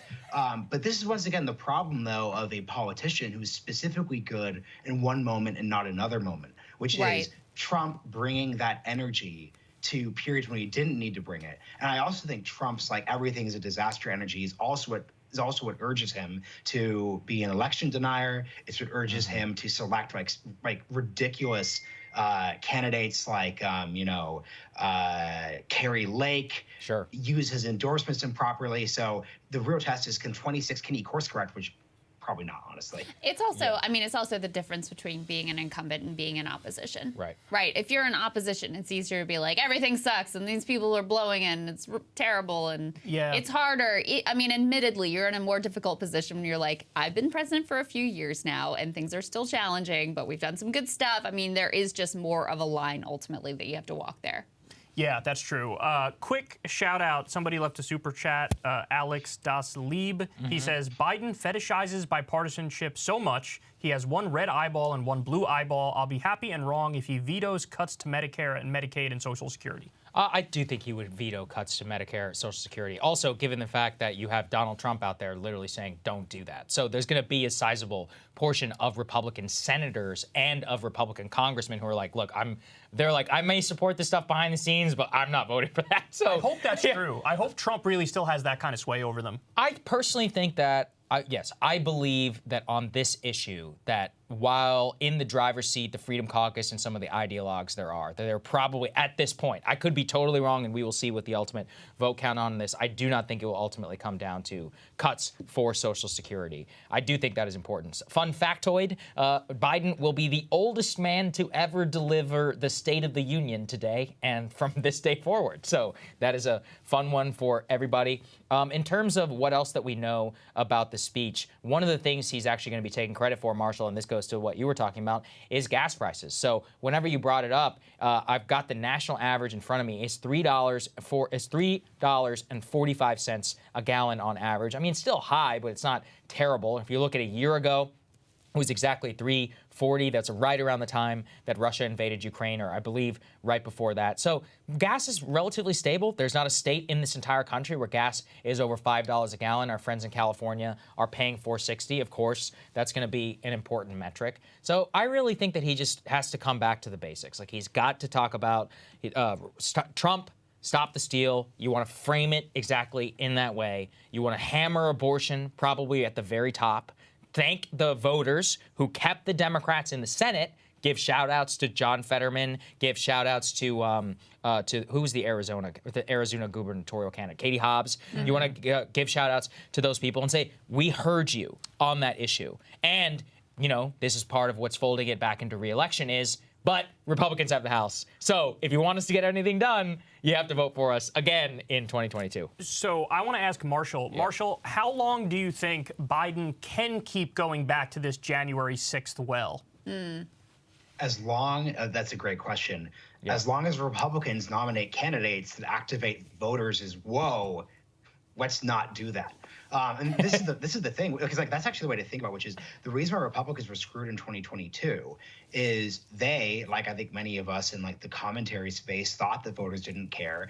And it's not as if like Republicans were like, and by that I mean like the party establishment in D.C., it's not as if they were, you know, explicitly saying, yay, stop the steal. But I think they were probably arguing or believing it's going to be a wash. But it was a huge issue, obviously, in those big results in those swing states. So as long as Republicans nominate the wrong candidates, and I'm not meaning wrong in the moral sense, I'm saying wrong in the sense that candidates who are performing for party primary bases, who want to hear stop the steal bullshit, without obviously like intercepting with the general election, Biden's going to be able to talk about it until the Republican Party, and by the way, I don't mean the entire Republican Party, I mean until swing state Republicans basically move on from this issue or start saying in their primaries, hey, we'll select whoever reads the vibe and doesn't talk about elections not working, Biden's going to be able to go to it. Yes, you're absolutely right. As long as Donald Trump is alive and breathing, Biden should thump it for all he can. Not going to let it go. I wish it didn't work this way, folks, but it does. So there's another piece of that's going to be very critical to his performance. As much as we all pay a lot of attention to the policy and have a lot of opinions on what would be good and what's bad and how things have gone, all of that, a lot of this is also people taking a vibe check of whether this 80-year-old man is up to the task of another 4 years. That's a good point. And, you know, it's not just because they're concerned about, okay, can he personally handle it, but you also will have visibly behind him Kamala Harris, the vice president, who would be next in line, who not a lot of people are super fond of. We can actually put this up on the screen from the New York Times. This piece from the New York Times about Kamala Harris is devastating. The headline here is Kamala Harris is trying to define her vice presidency. Even her allies are tired of waiting. They say in here that even some of the Democrats that her own office told reporters would give them supportive quotes confided privately that they had lost hope in her. So even the people that Kamala Harris was like, this guy is going to say great things about me. When this New York Times reporter actually went to them, they were like, oh, this is not going that well. And so you couple the age issue with concerns about whether the current vice president would be up to the job, and just the optics of how he's able to navigate this speech and what his energy level is like and how he delivers it. That's going to be almost as crucial, Sagar, I think, as anything else that he says here. Absolutely. I mean, one of the things that always drives me crazy is that they mention like Biden, who overcame his stutter, and they're like, he's working very hard on Listen, I've listened to the man for literally over a decade. He didn't have a stutter until he miraculously became 78 years old and started running for president again. Shocking. So they're pointing that as one of the issues that he's going to have to deal with is overcome his stutter. You're right, though. Look, it's a key thing. And if you look at all of the polling data that we have available to us, Biden's age is a serious problem. It is one of the major reservations. It's one of the main reasons Democrats do not want him to run again. I mean, you said this, and it's internal. He will be 86 years old on his last year as president if he gets reelected. That's crazy. Like 86 years old.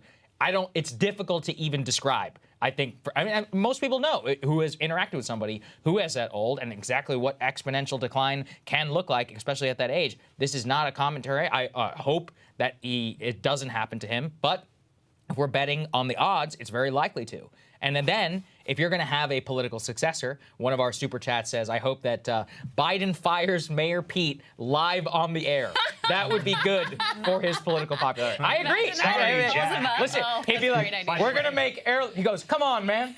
Airplanes aren't flying.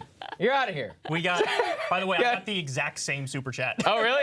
That's perfect. Yeah. Whoever that guy is, I love this guy. Look, That's a brilliant idea. It's true to a lot of normie Americans.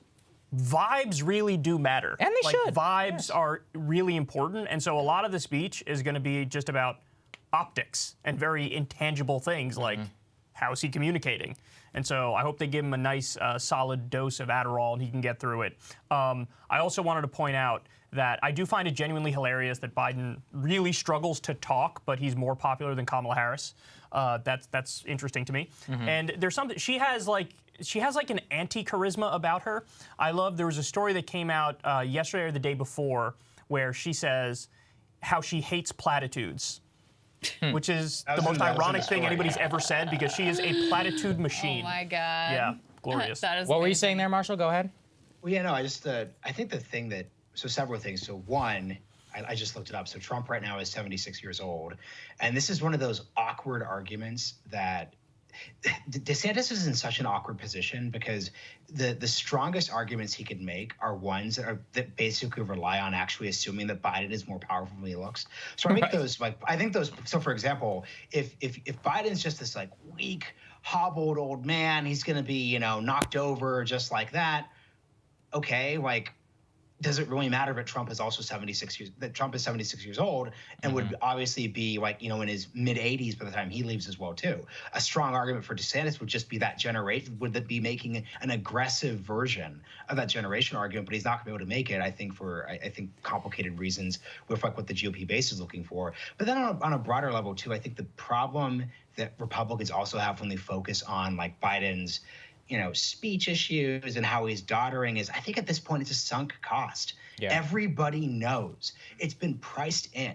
If you just don't think that Joe Biden is particularly compelling, speech issues aside, you're probably already lost. Then I think the last thing is that I'm just really skeptical of these poll numbers, especially of like Democrats who are saying, oh, like we don't really want Biden to run again, because I think at the end of the day, if you give them most of their alternatives, they're actually plausible. They don't want that alternative. Yeah, that's fair. And then B, if you ask that question in the vacuum, that's a different question than, okay, Biden or Ron DeSantis, which is going to be the main thing. It's a base turnout issue.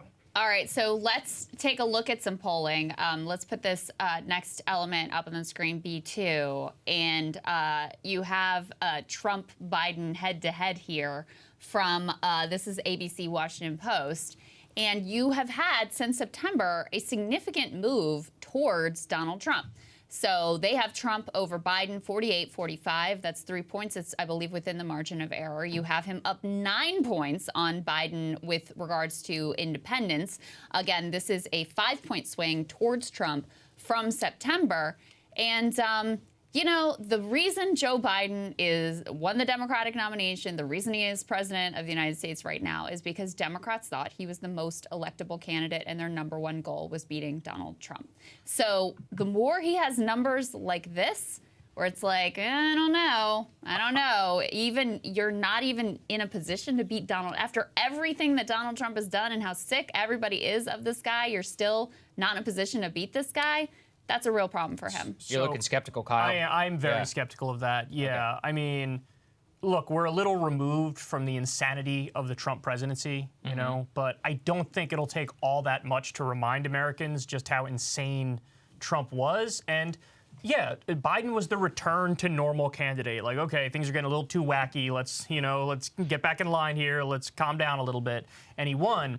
I think if it were to be Biden versus Trump again, Biden will do the best against Trump that he could do against anybody. In other words, if you put DeSantis against Biden, I think DeSantis is a big favorite. Yeah. You put fill in the blank with generic Republican versus Biden, I think the generic Republican is going to do better. Yep. I think Trump is the most beatable of the Republicans. I'm not doubting these numbers at the moment, but I don't think that can hold. I don't think these numbers will hold. I agree with you that Trump is the most beatable, probably, of the Republicans, but I also don't underestimate him.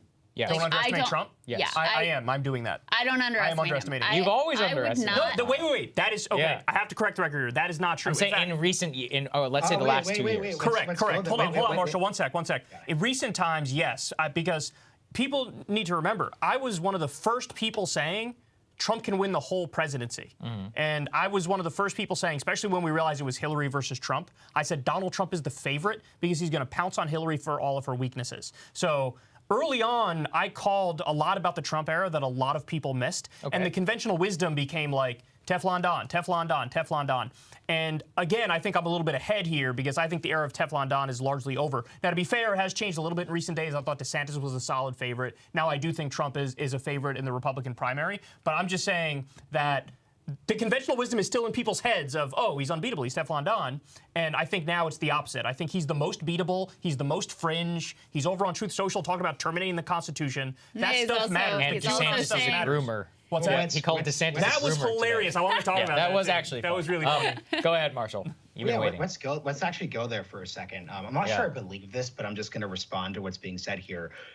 Why shouldn't I think there's more danger of overestimating Trump than underestimating Trump? Like the story of Donald Trump, with the exception of November, the Republican primary 2015-2016 and November 2016 is the story of disaster. It's him deciding that he's going to pass a tax cut as his first act. It's deciding to do the Obamacare thing and then pissing off John McCain so that goes down in flames. The midterms are a disaster. The 2020 election is a disaster. And he selects the worst candidates in 2022. So what's the case for thinking actually he's got something in, his back pocket? He hasn't had something in his back pocket since 2016. Correct. Hold on. Marshall spitting. Let me say. Marshall spitting. Though, this dude did such an abysmal job during COVID that people were literally dying because of his lack of leadership, and he still almost won. But he 40,000 votes, Marshall. But he didn't. Almost won. But he didn't. So you can't just write him off when it was 40,000 votes go in a different direction,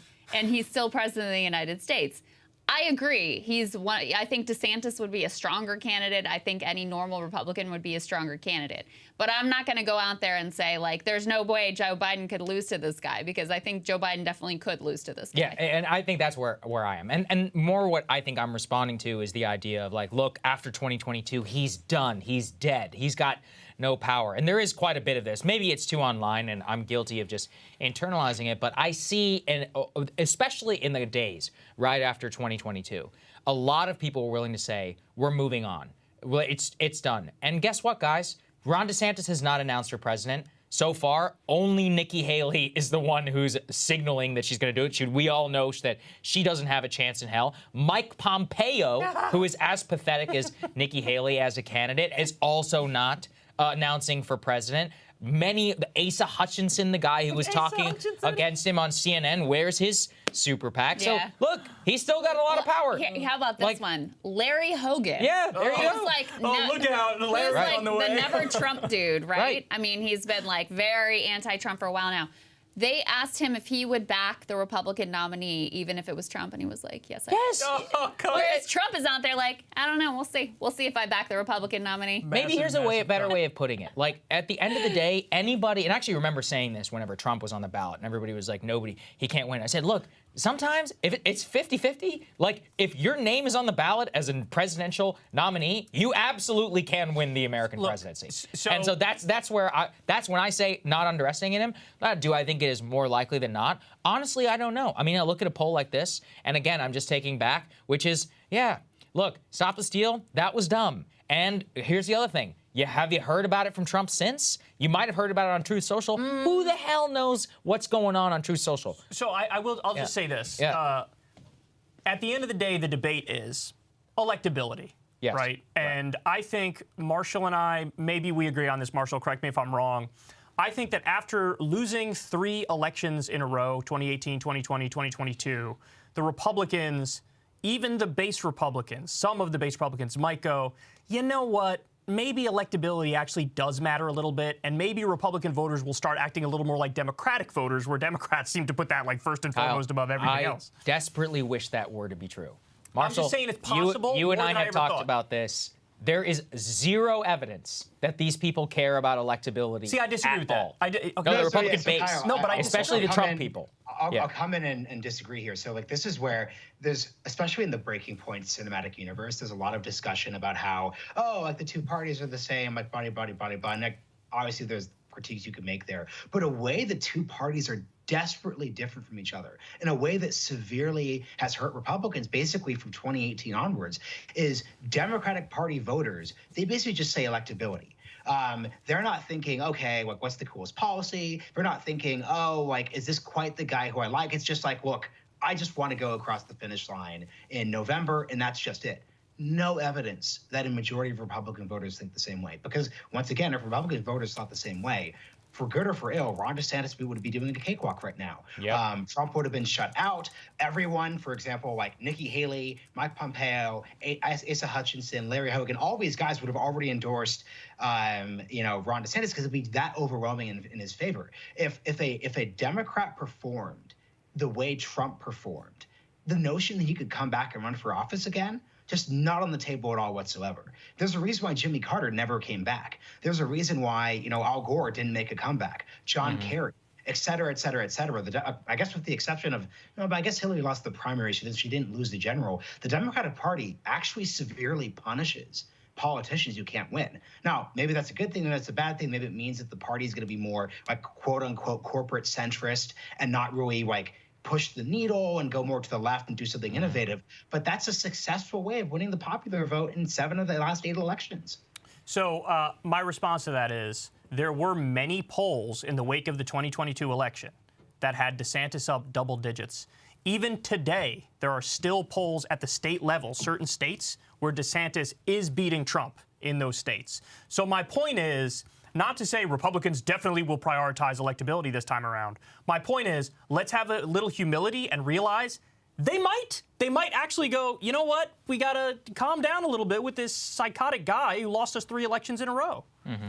But the reason why you ended up with so many fringe candidates who ran, as Republicans and who actually got the nomination in a lot of key states and key races, et cetera, it really isn't so much about Trump endorsed them. It's about because that was what the Republican base was looking for. I mean, Trump successfully made Stop the Steal and where you stood on that issue like the most important litmus test in the Republican Party. You were with him or you were against him. You were either a sellout or you were, in a cuck and a rhino, or you were like a true believer and you were willing to say the truth on Stop the Steal.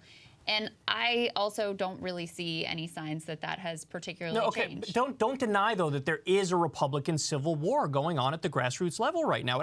It's happening even in right-wing media. You have Ben Shapiro and Candace Owens and those types versus Steven Crowder. I would dispute that even matters at all, but go ahead. Well, I'm just saying, there's an actual split. There's a fight, and it's DeSantis people and Trump people. It's not like there's no fight and Trump already has this and it's a cakewalk. Absolutely. Go ahead, Marshall. Well, what's interesting, Sagar, I think you and I agree on this. I think I know where you're going. There's not a grassroots fight, but there really is an elite media, elite organizations. It's kind of like political parties aren't as powerful as they used to be in terms of who's even in charge of the RNC and the DNC. No one really knows anymore. But what's happened is those parties have separated into media organizations and nonprofits and think tanks. All these things used to be done by the parties themselves. That is where the fight's going on right now. So that's where people should be looking. You're not going to be, it's not like back in the 1950s where JFK and LBJ are battling over state delegations from Wisconsin and Wyoming because the party precinct committee chairman really matters there. So I think but this is where, and I think this is why we're overestimating DeSantis, and I see this more on the right side. The elite structures, I think, matter on the Democratic side. Not in the conspiratorial sense, but capturing elite structures is a way of signifying electability and normalcy. On the Republican side, it doesn't really matter if DC likes you.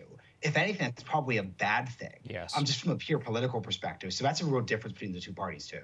Yeah. I'm jealous of that. So there is some truth to that, and I'm very jealous of that. I have an update. Labor Secretary Marty Walsh, who will be leaving the Biden administration to go and work for, what is it, airline union? No, the NHL. Sorry, Hockey the League NHL Players union. Association. That's right, the NHL Players Association. He is officially the designated survivor tonight. So congratulations to the Labor Secretary. Not Also, George Santos, for a George Santos update, there appears to have been an altercation between Mitt Romney and George Santos on the floor. When you say altercation, what do you mean I mean, by that? Romney said something to him Then he like looked away from him. Here, I'll play it for you guys. Didn't Romney do some while like celebrity boxing thing? Oh, He actually, did. I don't. Didn't he? Yeah. Yeah. Okay, so Great. That's all I here's what you can see. remember Romney says something to. I wish we had this for you guys. I'm very sorry, but what you're watching is that Santos is pissed off and he's kind of like Jawing saying at something him. back at him. There's so no, that's- there's no I think fisticuffs. if There's I just had some to words guess, exchanged. what happened is he was like, "You're a disgrace. Don't stand in the center aisle." I'm joking. That's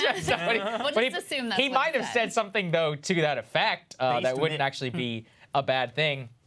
Apparently, yeah. So Hot take. anyway, everybody on the floor right now is making fun of George Santos. Want to shout out to the super chats right now, saying, "I just want to say I appreciate you. Was able to get my twin brother to have a more open mind by watching you. Could give your opinion on the future of the used car market, please, and what politicians could do." I'll tell you what, sir. For the used car market, keep watching the show, and we will continue. I know that you have a high level of interest in that, and also thank you very much to the other super chats, Marshall, which said that you look like Forrest Whitaker. I enjoy I that look one. like And, every single black celebrity with these people. It's Yeah. just like just no. What's the Give me most common something- one Give me you something new.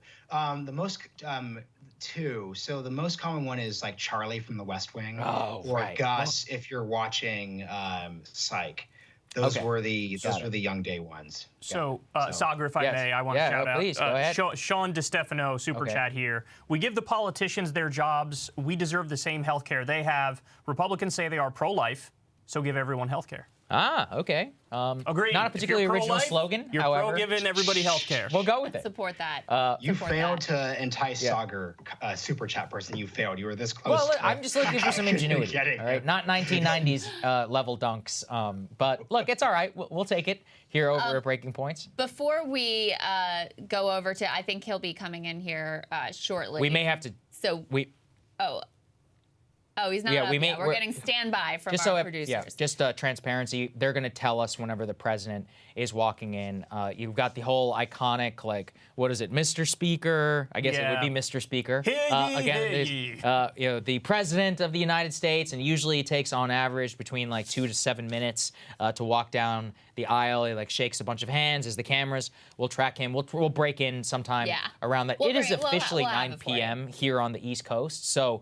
That is officially when the president is scheduled to talk. For those who are wondering why it's 9 p.m. and why it's past my bedtime while we're even doing this, that's because 9 p.m. is the traditional. 9 p.m. is the traditional, obviously, primetime hour here in the United States. It's the most time in which eyeballs, or at least in the old times, whenever people were watching linear TV, are glued to the screen. Yes. Part of the reason why that they do it here at 9 p.m. Yes, and we can see right now, I see Pete talking to people, Joe Manchin, whatever. Anyway, they're all milling around talking, waiting for the president to come. But one thing I wanted to bring up before the speech, because this will undoubtedly be part of this is last year at the State of the Union, this was right after Russia had invaded Ukraine. This was obviously an incredibly important focus of the speech. And it will continue to be, I'm sure, an incredibly important focus of the speech. And one, critical political dividing line that is emerging is you have Trump really putting himself not just oppositional to Biden, but also to some of the other Republicans who might contest him in the primary in terms of saying, he said no tanks, I would make a deal on the first day of my presidency, et cetera, et cetera. So you have him trying to seize, Marshall, on the Ukraine war as a sort of key dividing line for him within the Republican primary, but also for a potential general election. Yeah, I think the interesting thing about it's kind of amazing we made it almost an hour without bringing up Ukraine. Look, I think the Ukraine war matters so obviously like the Ukraine war matters, but we're talking in terms of party politics here. Mm-hmm. The Ukraine war is an important, within the Republican Party primary fight. It's just right now, in terms of where things are right now, is just not going to be a big defining general election issue. This is one which we also saw in terms of the midterm results. The status quo as things are right now is not one where the 2024 election is determined by what's happening in Ukraine. It is going to be an opportunity for Trump, because when Trump's talking about the peace deal, he's not really fighting against Joe Biden as much as trying to signal subtly. You're sort of seeing talk of this, Sagar, I'm sure you've noticed this, that Ron DeSantis is actually much more hawkish on foreign policy when he's led on. And you actually know this is almost certainly true because he doesn't talk about it. DeSantis has basically almost we could all know DeSantis' positions on basically everything except for kind of China beyond like so like separate from cultural issues. So like the TikTok stuff, we actually don't know where he's at when it comes to like issues like Taiwan. We don't know where he's at when it comes to Ukraine, which is strong evidence he's actually much more to the more traditional Republican Party viewpoint. To back that up, Trump has retruthed at least one or two things, calling DeSantis a globalist on Ukraine. He has taken some pot shots at him on there. I actually agree, which is one of the things that what I think Trump is fantastic at is saying the politically popular thing that nobody wants to say from a political correctness point of view. Right now, he literally is the only major national figure on the other side of Ukraine. Although, look, let's be honest, he's been all over the place calling for bombing the Chinese planes, my personal favorite one that he's always had out there. What would he actually do in the event of all this, and should he get elected? I have no idea. By the way, history suggests that he would, Well, this is what's interesting though. Like, I just want to push back a bit on you saying it's like unclear whether it's the politically popular thing to do. Yeah, it's actually not. It's not popular right now. Yeah, right now, like it's good. I don't think that's true. It's exactly 50-50. But the point is, I think it's kind of so. I guess it depends what we're trying to say here, because from my perspective, we arm the Ukrainians. We don't put American boots in the ground. That's the majority position right now. That's actually, in terms of the way the debate is being framed, that's not really how it's looking right now. In terms of the actual 50-50 polling. So what's the polling? It's for 50-50 for all continual aid to Ukraine from here on out. So what I would say is very popular to give aid to Ukraine. But the key thing though, Sagar, that's not the debate anymore. Like the Republican Party is like it controls the House. Like you're not going to see massive packages. Because Marshall, we gotta pull out of this because the president is actually coming in now. So let's go ahead, guys, and we'll throw here to the president. We'll watch this. We're gonna debate. We're gonna.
Members of Congress, I have the high privilege and distinct honor to present to you the President of the United States.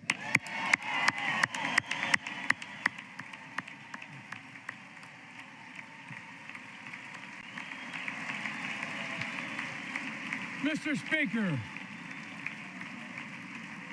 Thank you. You can smile. It's okay. Thank you, thank you, thank you. Thank you. Please.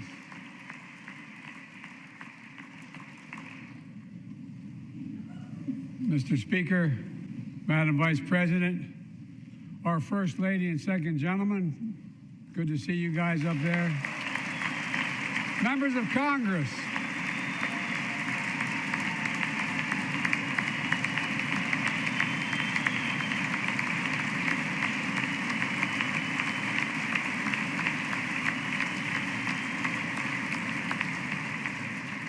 by the way, Chief Justice, I may need a court order. She gets to go to the game tomorrow, next week.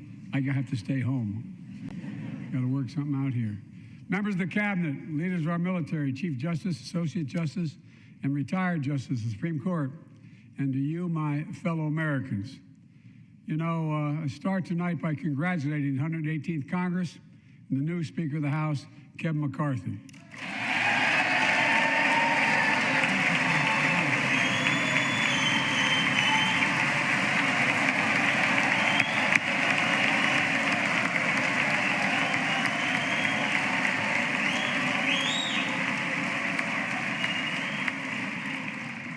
Speaker, I don't want to ruin your reputation, but I look forward to working with you.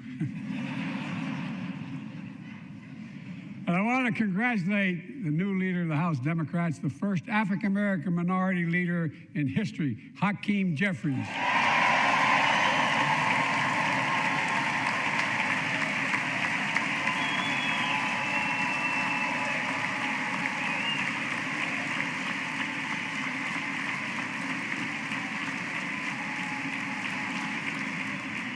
He won in spite of the fact I campaigned for him.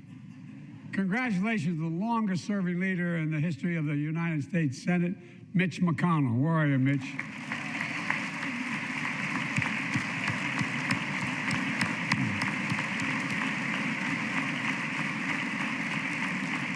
And congratulations to Chuck Schumer, another, another term as Senate Minority Leader. I think you. This time you have a slightly bigger majority, Mr. Leader. You're the majority leader. About that much bigger? Yeah, well, I tell you what. I want to give special recognition to someone who I think is going to be considered the greatest speaker in the history of the House of Representatives, Nancy Pelosi.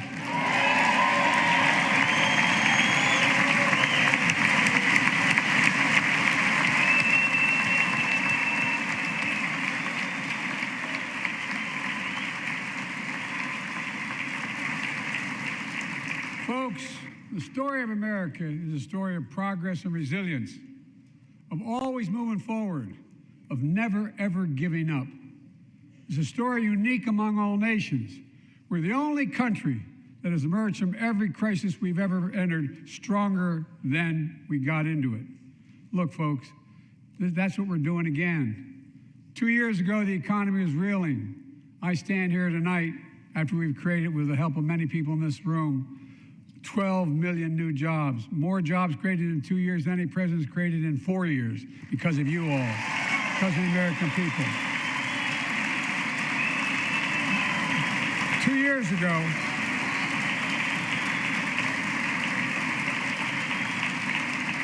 and 2 years ago, COVID had shut down, our businesses were closed, our schools were robbed of so much, and today, COVID no longer controls our lives.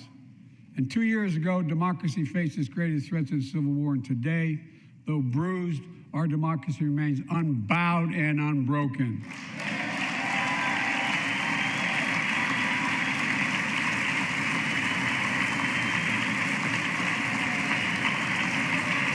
As we gather here tonight, we're writing the next chapter in the great American story, a story of progress and resilience. When world leaders ask me to define America, and they do, believe it or not, I can define it in one word, and I mean this: possibilities. We don't think anything is beyond our capacity. Everything is a possibility. You know, we're often told that Democrats and Republicans can't work together. But over the past 2 years, we've proved the cynics and naysayers wrong. Yes, we disagreed plenty. And yes, there were times when Democrats went alone. But time and again, Democrats and Republicans came together to defend a stronger and safer Europe. You came together to pass once in a generation infrastructure law, building bridges connecting our nation and our people. We came together to pass the most significant law ever, helping victims exposed to toxic burn pits. And in fact,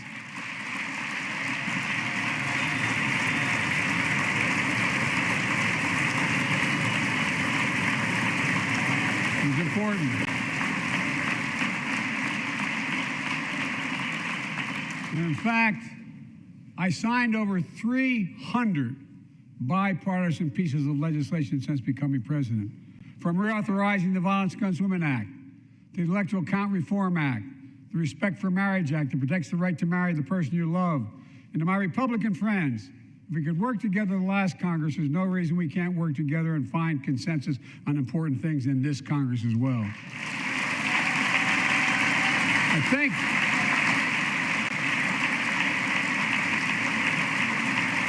folks, you all are as formed as I am, but I think the people sent us a clear message. Fighting for the sake of fighting, power for the sake of power, conflict for the sake of conflict gets us nowhere. That's always been my vision of our country, and I know it's many of yours. To restore the soul of this nation, to rebuild the backbone of America, America's middle class, and to unite the country. We've been sent here to finish the job, in my view. For decades, the middle class has been hollowed out in more than, and not one administration, but for a long time. Too many good-paying manufacturing jobs move overseas.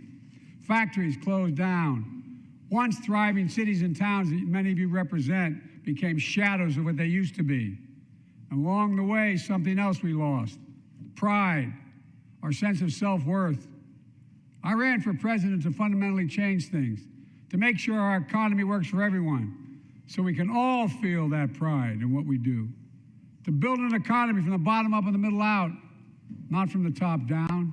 Because when the middle class does well, the poor have a ladder up, and the wealthy still do very well. We all do well.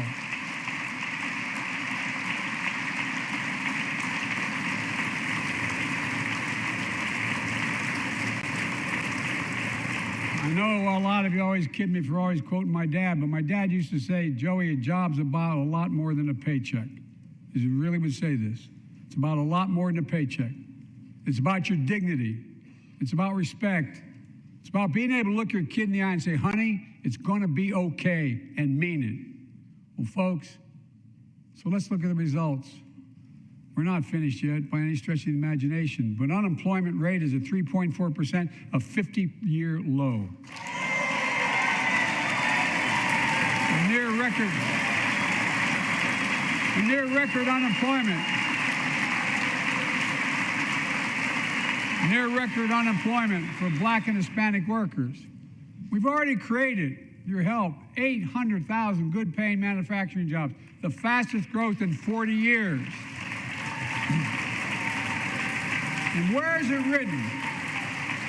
Where is it written that America can't lead the world in manufacturing? And I don't know where that's written. For too many decades, we imported projects and exported jobs.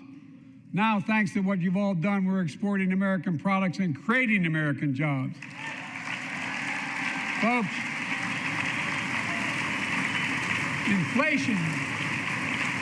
Inflation has been a global problem because the pandemic disrupted our supply chains, and Putin's unfair and brutal war in Ukraine disrupted energy supplies as well as food supplies, blocking all that grain in Ukraine.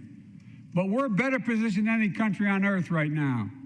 But we have more to do. But here at home, inflation is coming down. Here at home, gas prices are down $1.50 from their peak. Food inflation is coming down, not fast enough, but coming down. Inflation has fallen every month for the last 6 months, while take-home pay has gone up. Additionally, over the last 2 years, a record 10 million Americans, applied to start new businesses. 10 million. And by the way, every time someone starts a small business is an act of hope. And Madam Vice President, I want to thank you for leading that effort to ensure that small businesses have access to capital and the historic laws we enacted that are going to just come into being. Standing here last year, I shared with you a story of American genius and possibilities. Semiconductors, small computer chips the size of a fingerprint that power everything, from cell phones to automobiles and so much more. These chips were invented in America. Let's get that straight. They were invented in America. And we used to make 40% of the world's chips. In the last several decades, we lost our edge. We're down to only producing 10%. We all saw what happened during the pandemic when chip factories shut down overseas.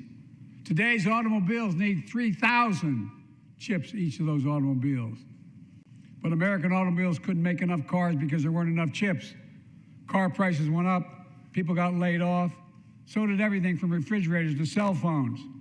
We can never let that happen again. That's why we came together to pass the Bipartisan Chips and Science Act.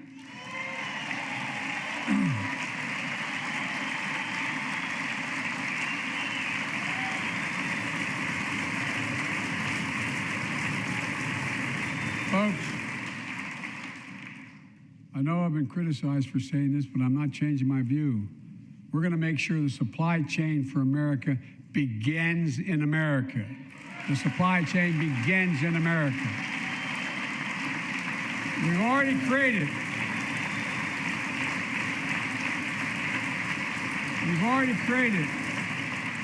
800,000 new manufacturing jobs without this law, before the law kicks in. With this new law, we're going to create hundreds of thousands of new jobs across the country. And I mean all across the country, throughout not just the coast, but through the middle of the country as well. That's going to come from companies that have announced more than $300 billion in investment in American manufacturing over the next few years. Outside of Columbus, Ohio, Intel is building semiconductor factories on 1,000 acres, literally a field of dreams. It's going to create 10,000 jobs, that one investment, 7,000 construction jobs, 3,000 jobs in those factories once they're finished. They call them factors. Jobs paying an average of $130,000 a year, and many do not require a college degree.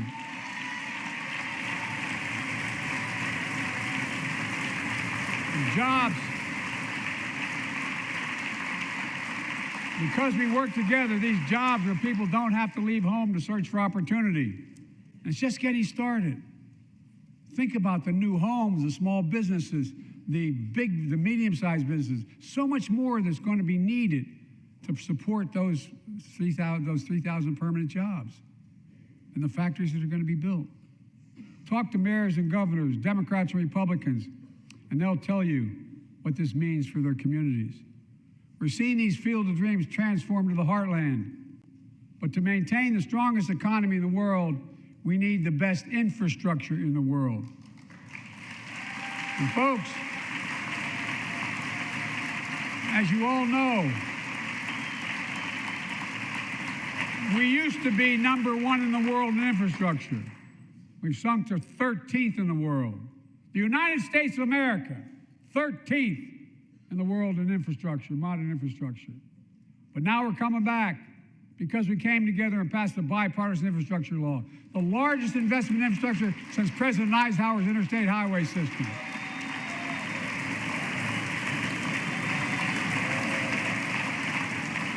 And folks, already we've funded over 20,000 projects, including major airports from Boston to Atlanta to Portland. Projects that are going to put thousands of people to work rebuilding our highways, our bridges, our railroads, our tunnels, ports, airports, clean water, high-speed internet, all across America. Urban, rural, tribal.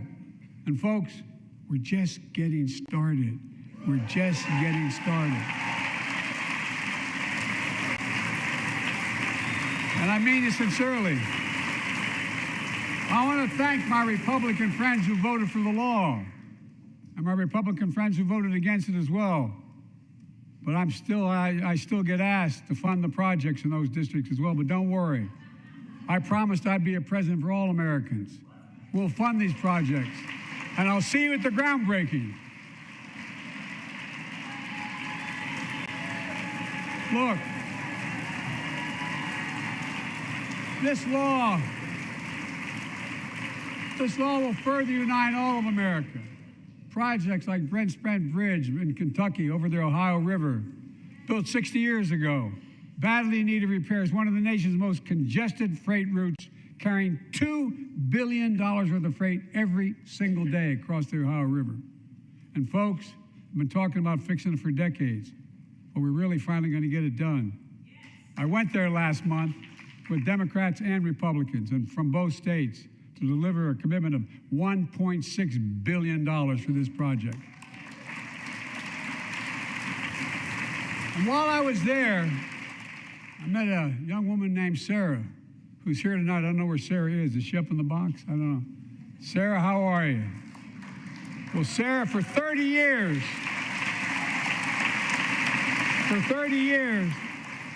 I learned, she told me she'd been a proud member of the Iron Workers Local 44, known as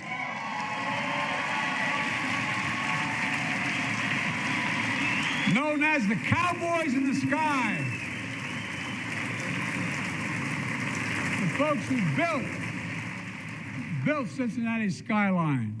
Sarah said she can't wait to be 10 stories above the Ohio River building that new bridge. God bless her. That's pride. And that's what we're also building. We're building back pride. Look, we're also replacing poisonous lead pipes that go into 10 million homes in America, 400,000 school and child care centers. So every child in America can drink the water instead of having permanent damage to their brain. Look, we're making sure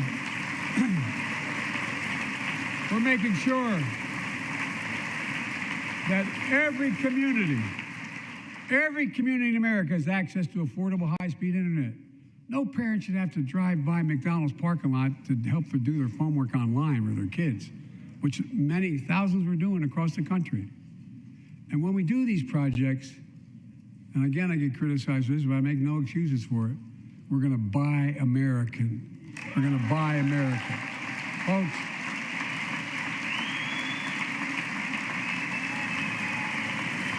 and it's totally consistent with international trade rules. Buy America has been the law since 1933, but for too long, past administrations, Democrat and Republican, have fought to get around it. Not anymore. Tonight, I'm announcing new standards that require all construction materials used in federal infrastructure projects to be made in America. Made in America. I mean it. Lumber, glass, drywall, fiber optic cable. And on my watch, American roads, bridges, and American highways are going to be made with American products as well. Folks, my economic plan is about investing in places and people that have been forgotten. So many of you listening to me tonight, I know you feel it. So many of you felt like you've just simply been forgotten. Amid the economic upheaval of the past 4 decades, too many people have been left behind and treated like they're invisible. Maybe that's you watching from home. Remember the jobs that went away. You remember them, don't you? The folks at home remember them. You wonder whether the path even exists anymore for your children to get ahead without having to move away. Well, that's why, I get that. That's why we're building an economy where no one's left behind. Jobs are coming back. Pride is coming back because choices we made in the last several years. You know, this is, in my view, a blue-collar blueprint to rebuild America and make a real difference in your lives at home. For example, too many of you lay in bed at night like my dad did, staring at the ceiling, wondering what in God's name happens if your spouse gets cancer, or your child gets deadly ill, or something happens to you. What are you going to have? You get money to pay for those medical bills? Or you're going to have to sell the house or try to get a second mortgage on it. I get it. I get it. With the Inflation Reduction Act that I signed into law, we're taking on powerful interests to bring healthcare costs down so you can sleep better at night with more security. You know, we pay more for prescription drugs than any nation in the world. Let me say it again. We pay more for prescription drugs than any major nation on earth. For example, 1 in 10 Americans has diabetes. Many of you in this chamber do, and in the audience. But every day, millions need insulin to control their diabetes so they can literally stay alive. Insulin's been around for over 100 years. The guy who invented it didn't even patent it because he wanted it to be available for everyone. It cost the drug companies roughly $10 a vial to make that insulin. Packaging it all, you may get up to $13. But Big Pharma has been unfairly charging people hundreds of dollars, $400 to $500 a month, making record profits. Not anymore. Not anymore.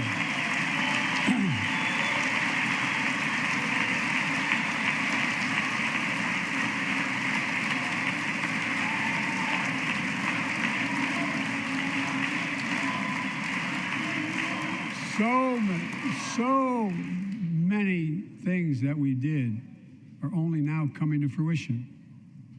We said we were doing this, and we said we passed the law to do it, but people didn't know because the law didn't take effect until January 1 of this year. We capped the cost of insulin at $35 a month for seniors on Medicare. And people are just finding out. I'm sure you're getting the same calls I'm getting.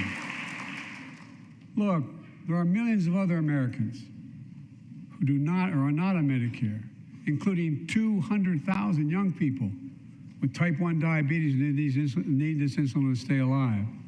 Let's finish the job this time. Let's cap the cost of insulin for everybody at $35.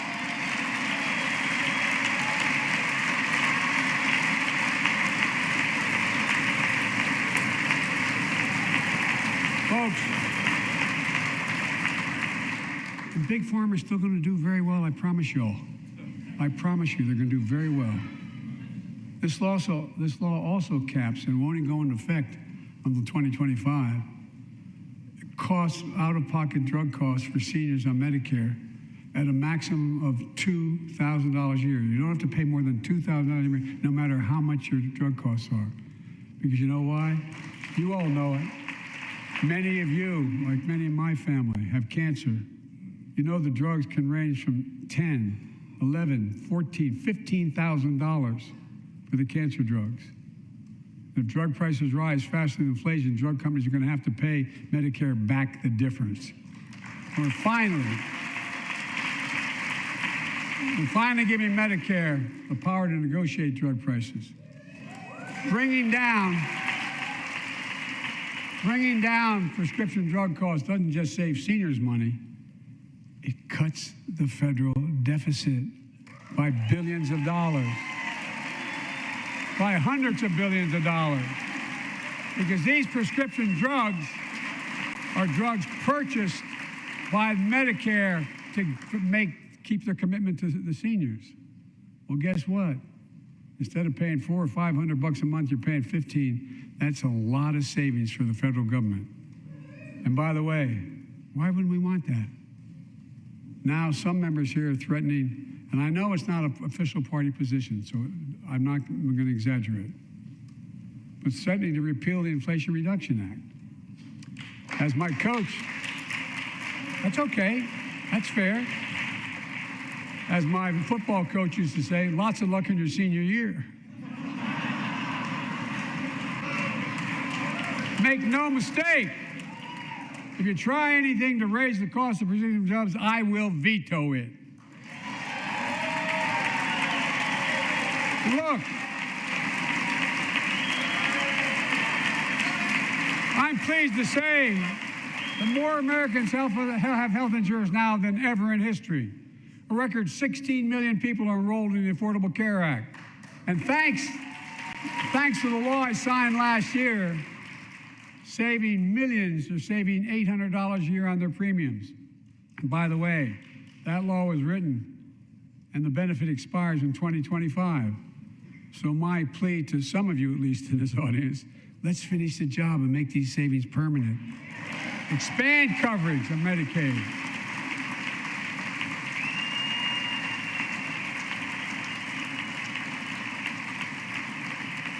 Look, the Inflation Reduction Act is also the most significant investment ever in climate change. Ever.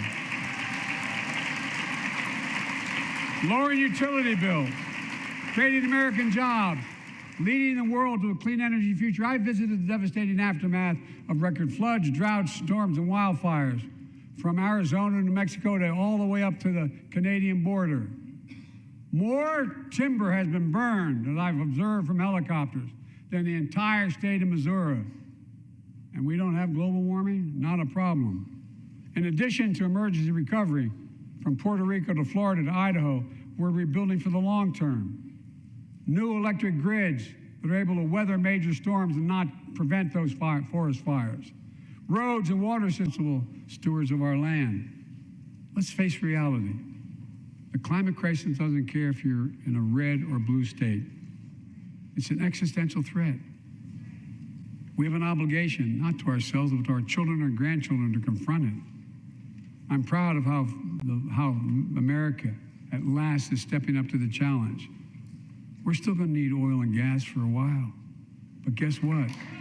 No, we do. But there's so much more to do. We got to finish the job. And we pay for these investments in our future by finally making the wealthiest and biggest corporations begin to pay their fair share. Just begin.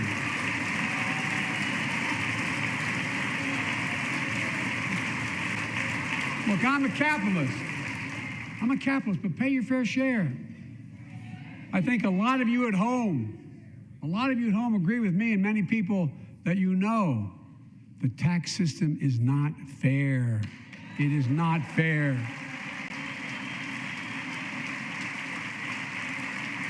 Look, the idea that in 2020, 55 of the largest corporations in America, the Fortune 500, made $40 billion in profits and paid $40 billion in profits and paid zero in federal taxes? Zero? Folks, it's simply not fair. But now, because of the law I signed, billion-dollar companies have to pay a minimum of 15%. God love them. 15%. That's less than a nurse pays.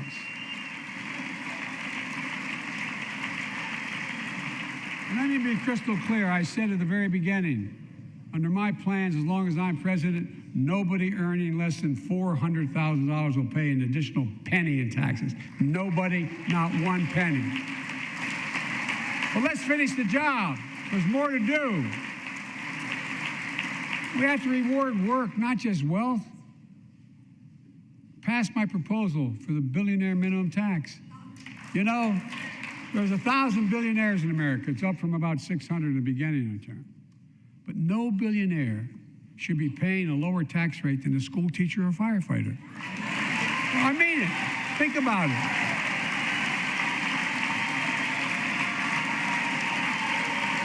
I mean, look.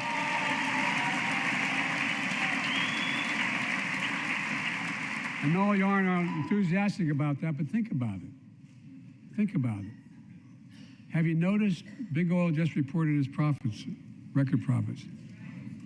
Last year they made $200 billion in the midst of a global energy crisis. I think it's outrageous. Why?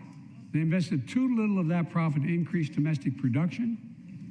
And when I talk to a couple of them, they say, we're afraid you're going to shut down all the oil wells and all the oil refineries anyway, so why should we invest in them? I said, we're going to need oil for at least another decade, and that's going to exceed and beyond that. We're going to need it. Production. If they had, in fact, invested in the production to keep gas prices down, instead, they used the record profits to buy back their own stock, rewarding the CEOs and shareholders. Corporations ought to do the right thing. That's why I propose we quadruple the tax on corporate stock buybacks and encourage long-term investments. They'll still make considerable profit. Let's finish the job and close the loopholes that allow very wealthy to avoid paying their taxes. Instead of cutting the number of audits for wealthy taxpayers, I just signed a law to reduce the deficit by $114 billion by cracking down on wealthy tax cheats. That's being fiscally responsible.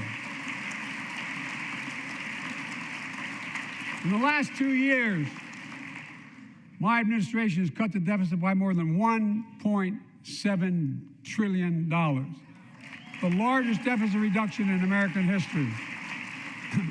Under the previous administration, the American deficit went up 4 years in a row. Because those record deficits, no president added more to the national debt in any 4 years than my predecessor. Nearly 25% of the entire national debt that took over 200 years to accumulate was added by just one administration alone, the last one. They're the facts. Check it out. Check it out. How did Congress respond to that debt? They did the right thing. They lifted the debt ceiling 3 times without preconditions or crisis. They paid American bills to prevent an economic disaster in the country. So tonight I'm asking the Congress to follow suit. Let's commit here tonight to the full faith and credit of the United States of America will never, ever be questioned. Some of my Republican friends want to take the economy hostage. I get it, unless I agree to their economic plans. All of you at home should know what those plans are. Instead of making the wealthy pay their fair share, some Republicans want Medicare and Social Security to sunset. I'm not saying it's a majority. Let me give you, anybody who doubts it, contact my office. I'll give you a copy of the proposal. That means Congress doesn't vote.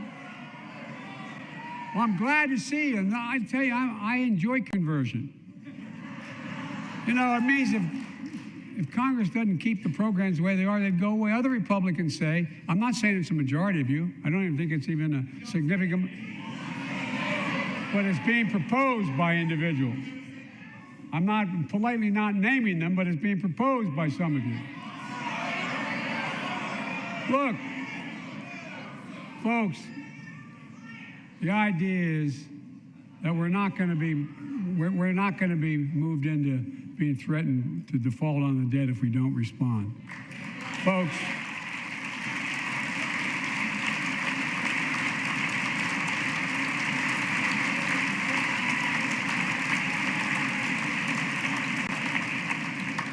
Folks, as we all apparently agree, Social Security and Medicare is off the books now, right? They're not to be started. All right. We're good. We got unanimity.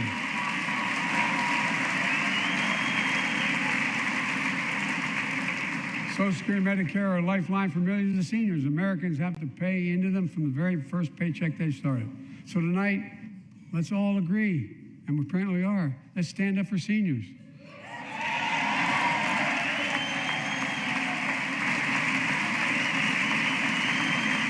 Stand up and show them.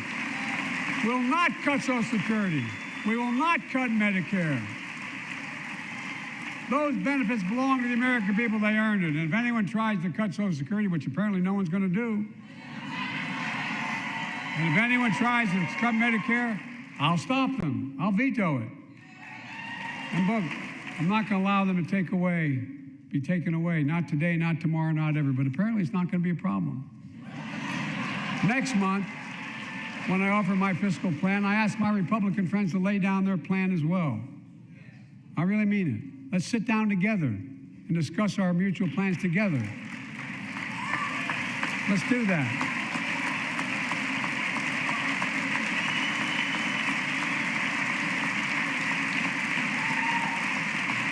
I can tell you, the plan I'm going to show you is going to cut the deficit by another $2 trillion. And it won't cut a single bit of Medicare or Social Security. In fact, we're going to extend the Medicare Trust Fund at least 2 decades, because that's going to be the next argument. How do we keep it solvent, right?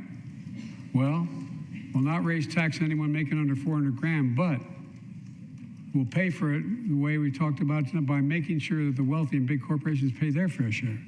Look. Here's the deal. They aren't just taking advantage of the tax code. They're taking advantage of you, the American consumer. Here's my message to all of you out there. I have your back. We're already preventing Americans from receiving surprise medical bills, stopping $1 billion surprise bills per month so far. We're protecting seniors' life savings by cracking down on nursing homes that commit fraud, endanger patient safety, prescribe drugs that are not needed. Millions of Americans can now save thousands of dollars because they can finally get a hearing aid over the counter without a prescription. Look, capitalism without competition is not capitalism. It's extortion. It's exploitation. Last year, I cracked down with the help of many of you on foreign shipping companies that were making you pay higher prices for every good coming into the country. I signed a bipartisan bill to cut shipping costs by 90%, helping American farmers, businessmen, and consumers. Let's finish the job. Pass the bipartisan legislation to strengthen antitrust enforcement and prevent big online platforms from giving their own products an unfair advantage.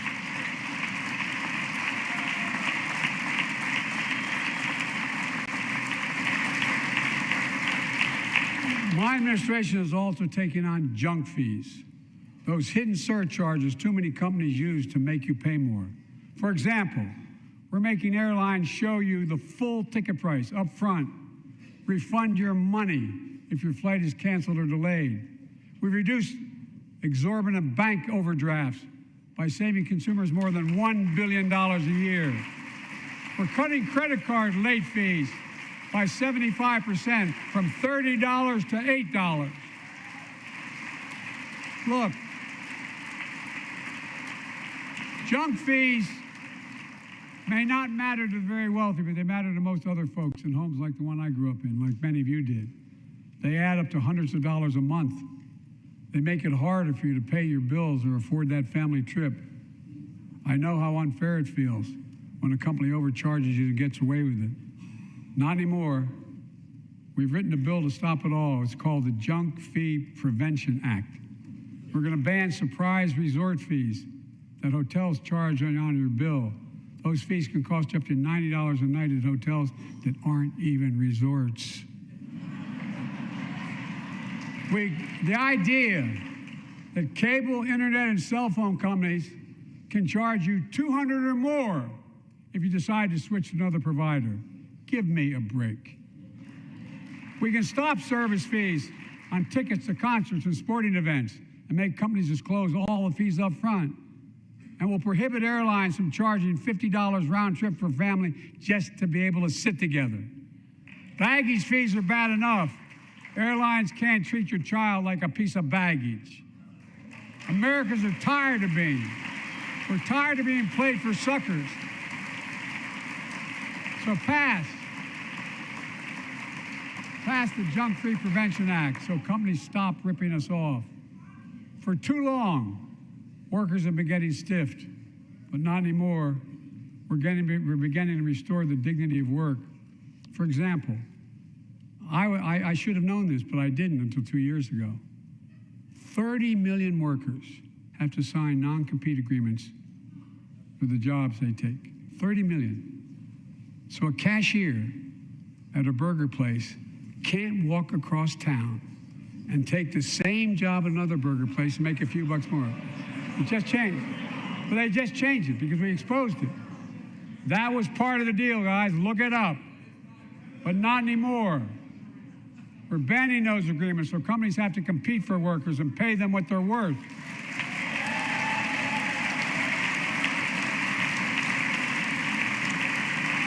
And I must tell you, this is bound to get a response from my friends on my left but the right. I'm so sick and tired of companies breaking the law by preventing workers from organizing. Pass the PRO Act, because business have a right, workers have a right to form a union. And let's guarantee all workers have a living wage. Let's make sure working parents can afford to raise a family with sick days, paid family medical leave, affordable child care. That's going to enable millions of more people to go and stay at work. And let's restore the full child tax credit, which gave tens of millions of parents some breathing room and cut child poverty in half to the lowest level in history. And by the way, when we do all these things, we increase productivity, we increase economic growth. So let's finish the job and get more families access to affordable, quality housing. Let's get seniors who want to stay in their homes the care they need to do so. Let's give more breathing room to millions of family caregivers looking after their loved ones. Pass my plan so we get seniors and people with disabilities the home care and services they need. And support the workers who are doing God's work. These plans are fully paid for and we can afford to do them. Restoring the dignity of work means making education an affordable ticket to the middle class.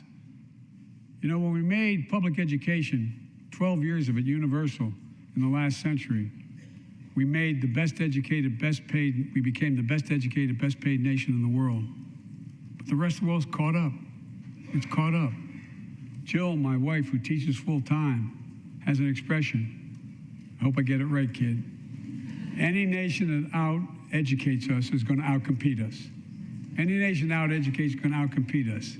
Folks, we all know 12 years of education is not enough to win the economic competition of the 21st century.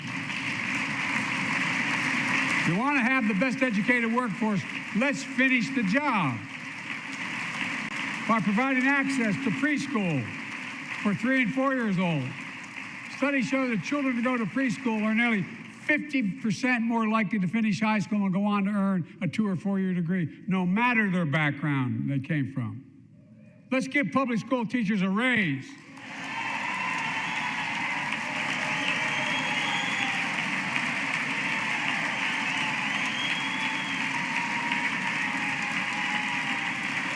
We're making progress by reducing student debt, increasing Pell Grants for working and middle-class families. Let's finish the job and connect students to career opportunities starting in high school. Provide access to 2 years of community college, the best career training in America, in addition to being a pathway to a 4-year degree. Let's offer every American a path to a good career, whether they go to college or not. And folks, in the midst of the COVID crisis, when schools were closed and we were shutting down everything, let's recognize how far we came in the fight against the pandemic itself. While the virus is not gone, thanks to the resilience of the American people and the ingenuity of medicine, we've broken the COVID grip on us. COVID deaths are down by 90%.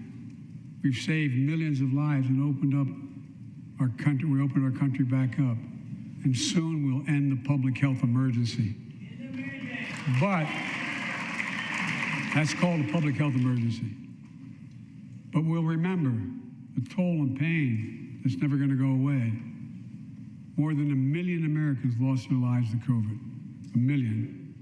Families grieving, children orphaned, empty chairs at the dining room table constantly reminding you that she used to sit there. Remembering them, we remain vigilant. We still need to monitor dozens of variants and support new vaccines and treatments. So Congress needs to fund these efforts and keep America safe. And as we emerge from this crisis stronger, we're also got to double down on prosecuting criminals who stole relief money meant to keep workers and small businesses afloat.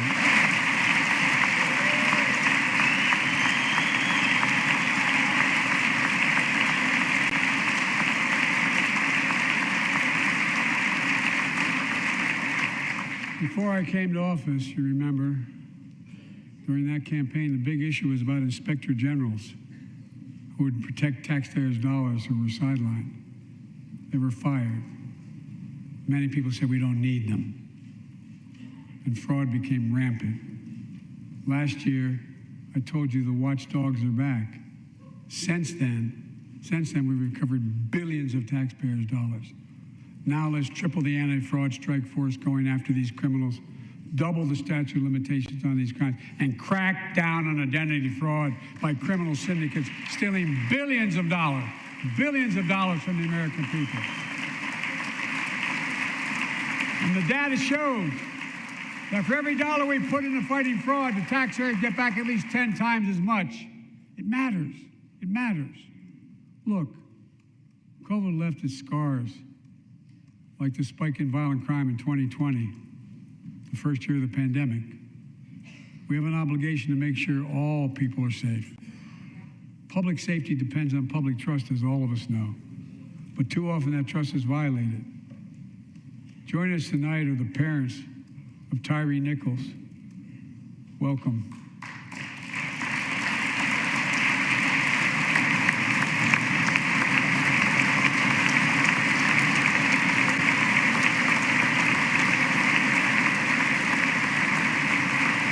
To bury Tyree last week.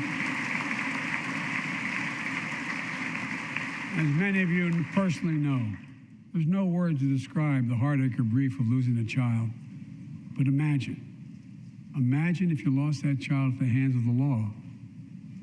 Imagine having to worry whether your son or daughter came home from walking down the street, or playing in the park, or just driving a car. Most of us in here have never had to have the talk that brown and black parents have had to have with their children. Bo, Hunter, Ashley, my children, I never had to have the talk with them. I never had to tell them if a police officer pulls you over, turn your interior lights on right away. Don't reach for your license. Keep your hands on the steering wheel. Imagine having to worry like that every single time your kid got in a car. Here's what Tyree's mother shared with me when I spoke to her. When I asked her how she finds the courage to carry on and speak out. With the faith of God, she said her son was, quote, a beautiful soul, and something good will come of this. Imagine how much courage and character that takes. It's up to us, to all of us. We all want the same thing. Neighborhoods free of violence, law enforcement who earns the community's trust. Just as every cop, when they pin on that badge in the morning, has a right to be able to go home at night, so does everybody else out there. Our children have a right to come home safely. Equal protection under the law is a covenant we have with each other in America. We know police officers put their lives on the line every single night and day. And we know we ask them in many cases to do too much, to be counselors, social workers, psychologists, responding to drug overdoses, mental health crises, and so much more. In one sense, we ask much too much of them. I know most cops and their families are good, decent, honorable people, the vast majority. But they risk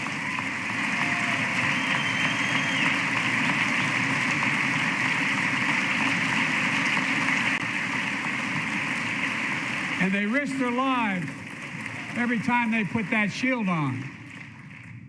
But what happened to Tyree in Memphis happens too often. We have to do better. Give law enforcement the real training they need. Hold them to higher standards. Help them succeed in keeping us safe. We also need more first responders and professionals to address the growing mental health, substance abuse challenges. More resources to reduce violent crime and gun crime. More community intervention programs. More investment in housing, education, and job training. All this can help prevent violence in the first place. And when police officers or police departments violate the public trust, they must be held accountable.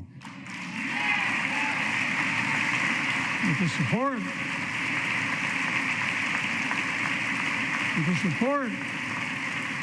of the families of victims, civil rights groups, and law enforcement, I signed an executive order for all federal officers, banning chokeholds, restricting no-knock warrants, and other key elements of the George Floyd Act. Let's commit ourselves to make the words of Tyler's mom true. Something good must come from this. Something good. And all of us,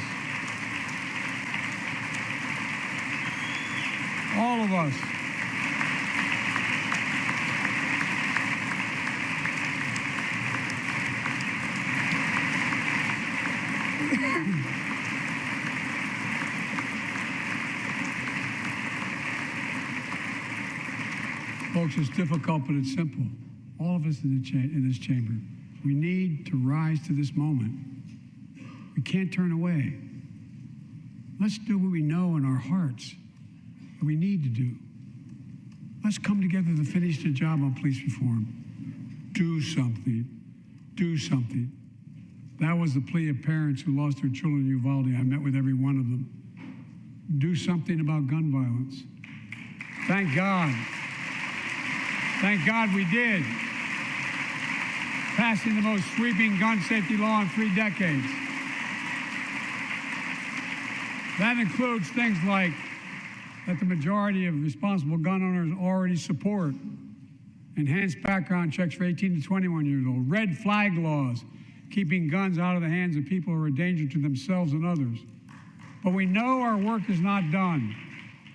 Joining us tonight is Brandon Say, a 26-year-old hero. Brandon put his college dreams on hold to be at his mom's side. His mom's side when she was dying from cancer. And Brandon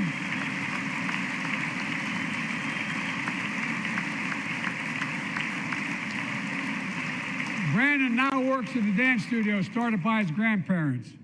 And 2 weeks ago, during the Lunar New Year celebrations, he heard the studio door close, and he saw a man standing there pointing a semi-automatic pistol at him. He thought he was going to die, but he thought about the people inside. And in that instant, he found the courage to act and wrestle the semi-automatic pistol away from the gunman who had already killed 11 people in another dance studio. 11. He saved lives. It's time we do the same. Ban assault weapons now. Ban them now. Once and for all.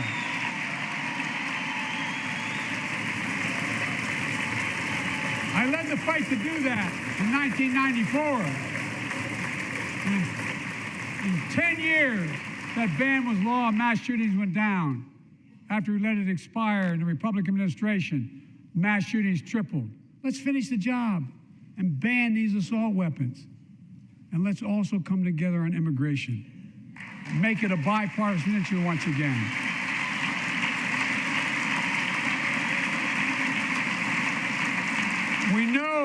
We now have a record number of personnel working to secure the border, arresting 8,000 human smugglers, seizing over 23,000 pounds of fentanyl in just the last several months.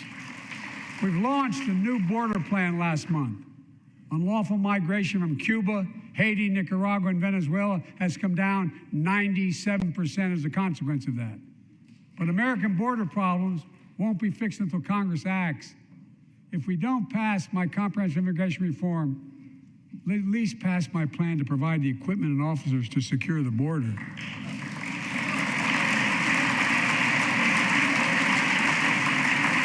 And a pathway to citizenship for dreamers those on temporary status, farm workers, essential workers. Here in the People's House, it's our duty to protect all the people's rights and freedoms. Congress must restore the right and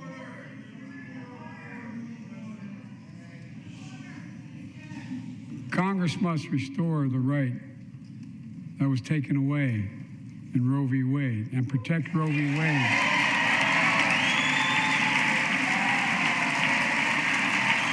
Give every woman a consular right. The Vice President and I are doing everything to protect access to reproductive health care and safeguard patient safety. Well, already more than a dozen states are enforcing extreme abortion bans. Make no mistake about it. If Congress passes a national ban, I will veto it. But let's also pass the Bipartisan Equality Act to ensure LGBTQ Americans, especially transgender young people, can live with safety and dignity. Our strength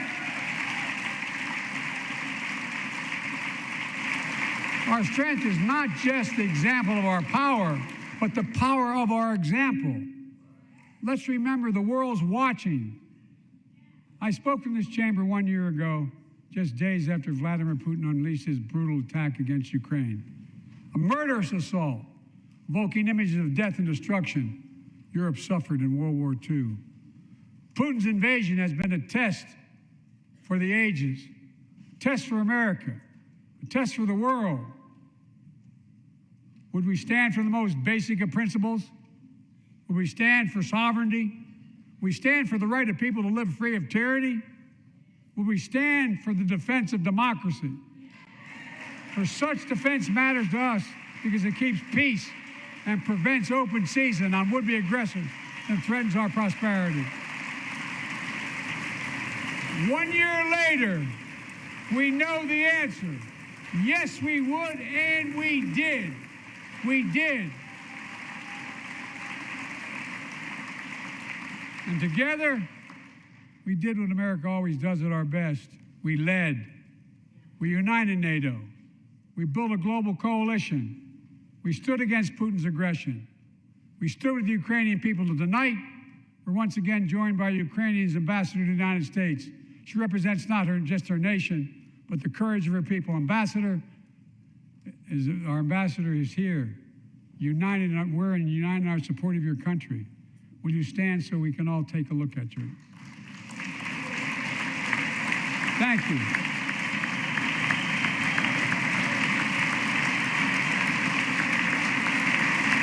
Because we're going to stand with you as long as it takes.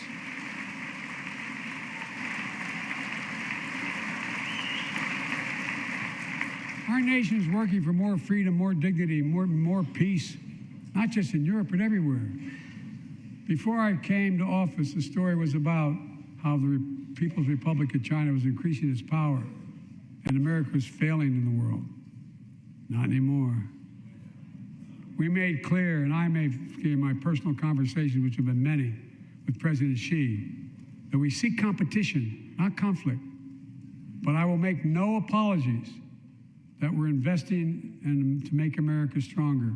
Investing in American innovation and industries that will define the future that China intends to be dominated. Investing in our alliances and working with our allies to protect advanced technologies so they will not be used against us.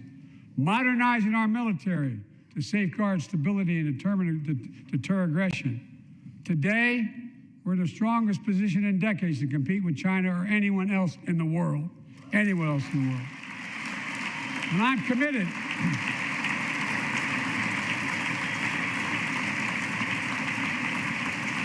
I'm committed to work with China where we can advance American interests and benefit the world. But make no mistake about it.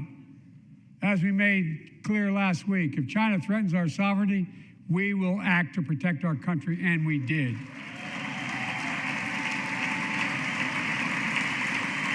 Look,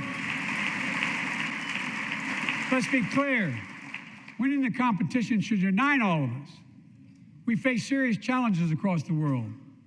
But in the past 2 years, democracies have become stronger, not weaker. Autocracy's grown weaker, not stronger. Name me a world leader who changed places with Xi Jinping. Name me one. Name me one. America's rallying the world to meet those challenges, from climate to global health, to food insecurity, to terrorism, to territorial aggression. Allies are stepping up, spending more and doing more. Look, the bridges we're forming between partners in the Pacific and those in the Atlantic, and those who bet against America are learning how wrong they are. It's never, ever been a good bet to bet against America. Never.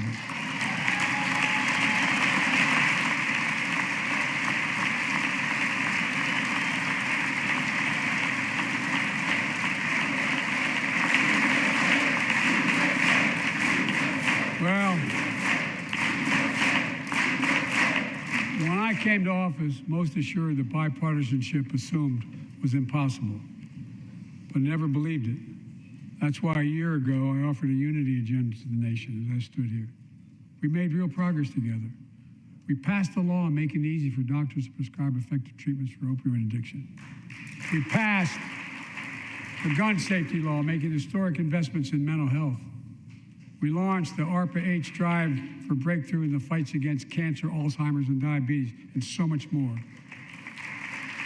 We passed the Heath Robinson PACT Act, named after the late Iraq War veteran whose story about exposure to toxic burn kits I shared here last year.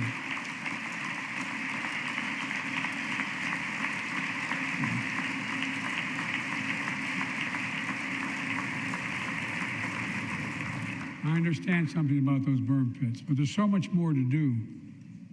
We can do it together. Joining us tonight is a father named Doug from Newton, New Hampshire. He wrote Jill, my wife, a letter, and me as well, about his courageous daughter, Courtney.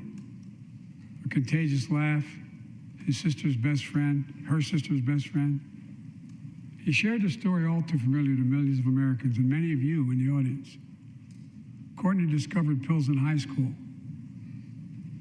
It spiraled into addiction and eventually death from a fentanyl overdose. She was just 20 years old. Describing the last 8 years without her, Doug said, "There's no worse pain." Yet their family has turned pain to purpose, working to end the stigma and change laws. He told us he wants to start a journey toward American recovery. Doug, we're with you. Fentanyl is killing more than 70,000 Americans a year.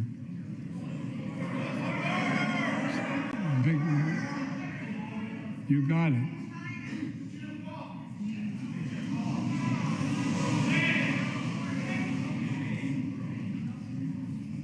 So let's launch a major surge to stop fentanyl production and the sale and trafficking with more drug detection machines, inspection cargo, stop pills and powder at the border. Working with couriers like FedEx to inspect more packages for drugs. Strong penalties to crack down on fentanyl trafficking. Second, let's do more in mental health, especially for our children. When millions of young people are struggling with bullying, violence, trauma, we owe them greater access to mental health care at their schools. We must finally hold social media companies accountable for experimenting they're doing running children for profit. And it's time to pass bipartisan legislation to stop big tech from collecting personal data on our kids and teenagers online, ban targeted advertising to children, and impose stricter limits on the personal data that companies collect on all of us. Third, let's do more to keep this nation's one truly sacred obligation to equip those we send into harm's way and care for them and their families when they come home. Job training, job placement for veterans and their spouses as they come to return to civilian life. Helping veterans afford the rent, because no one should be homeless in America, especially someone who served the country.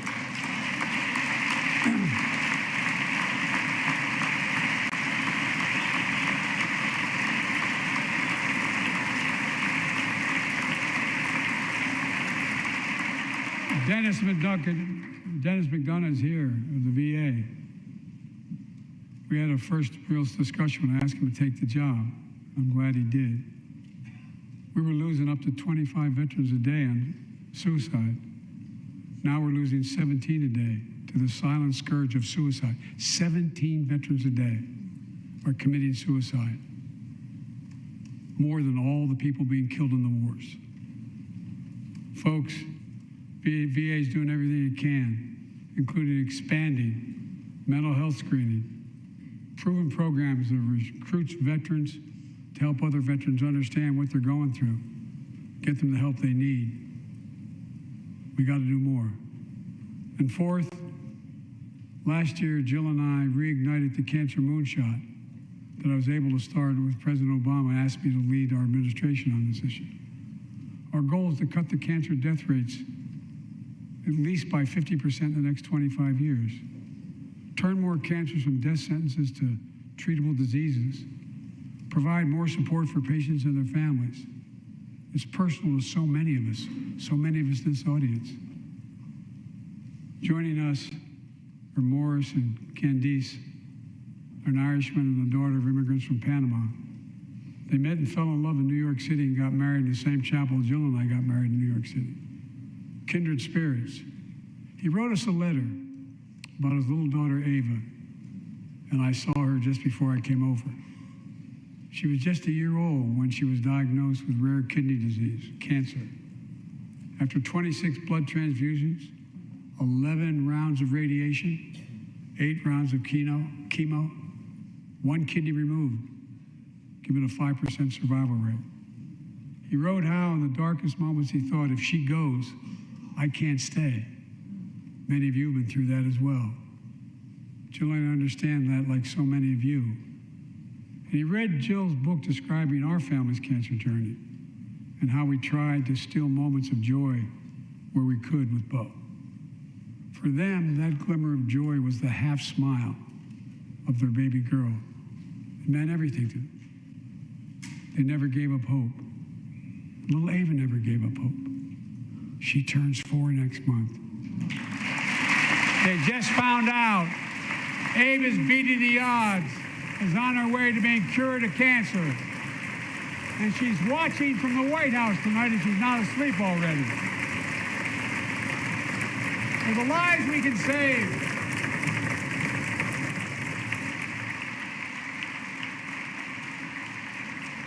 For the lives we can save and the lives we've lost, let this be a truly American moment that rallies the country and the world together and proves that we can still do big things. 20 years ago, under the leadership of President Bush and countless advocates and champions, he undertook a bipartisan effort through PEPFAR to transform the global fight against HIV/AIDS. It's been a huge success. He thought big, he thought large, he moved.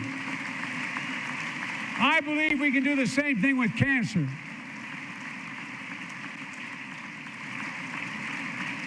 Let's end cancer as we know it. Cure some cancers once and for all. Folks, there's one reason why we've been able to do all of these things. Our democracy itself. It's the most fundamental thing of all. With democracy, everything's possible. Without it, nothing is. For the last few years, our democracy has been threatened and attacked, put at risk, put to the test in this very room on January the 6th. And then just a few months ago, an unhinged big lie assailed and unleashed a political violence, the home of the then Speaker of the House of Representatives, using the very same language the insurrectionists used as they stalked these halls and chanted on January 6th. Here tonight in this chamber is a man who bears the scars of that brutal attack, but is as tough and as strong, as resilient as they get. My friend Paul Pelosi. Paul, stand up.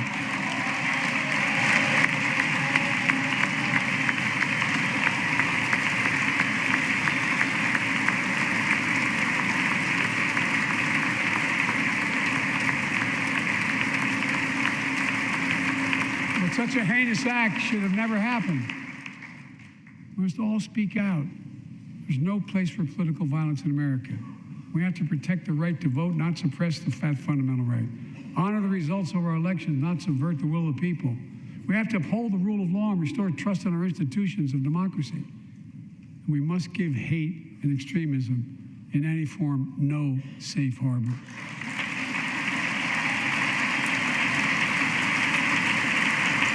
Democracy must not be a partisan issue. It's an American issue.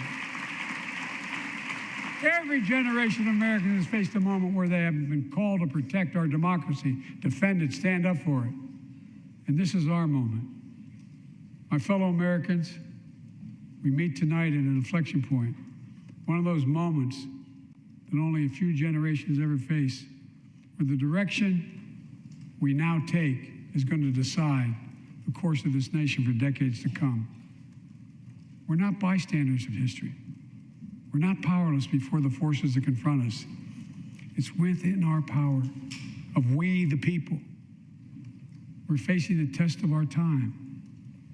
We have to be the nation we've always been at our best, optimistic, hopeful, forward-looking.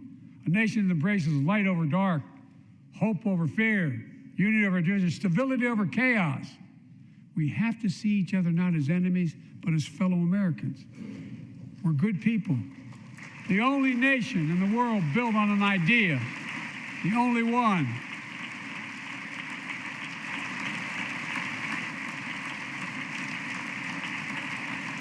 Other nations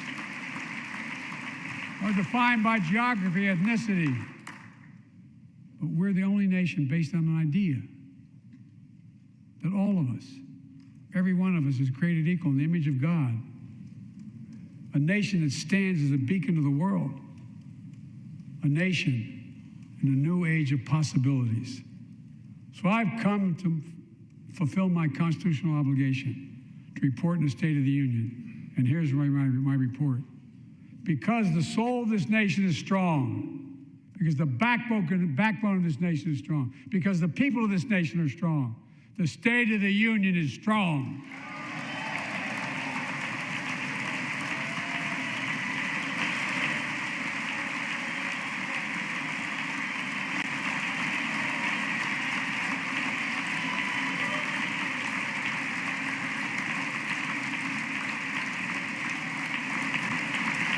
I'm not new to this place.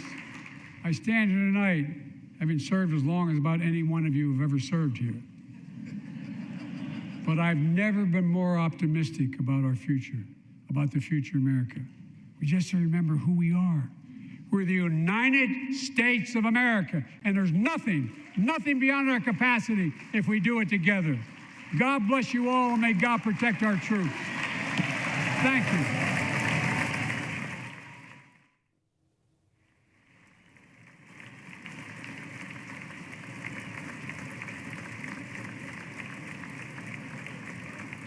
All right, you have, of course, been listening to the President of the United States delivering his State of the Union, leaning heavily into an economic message front and center at the top. But I think probably the thing a lot of people will pay the most attention to is how raucous the Republicans were. You had Marjorie Taylor Greene yelling, "You're a liar," lots of especially over his comments about Social Security and Medicare. There's a big uproar. They were yelling at him about the border and other things.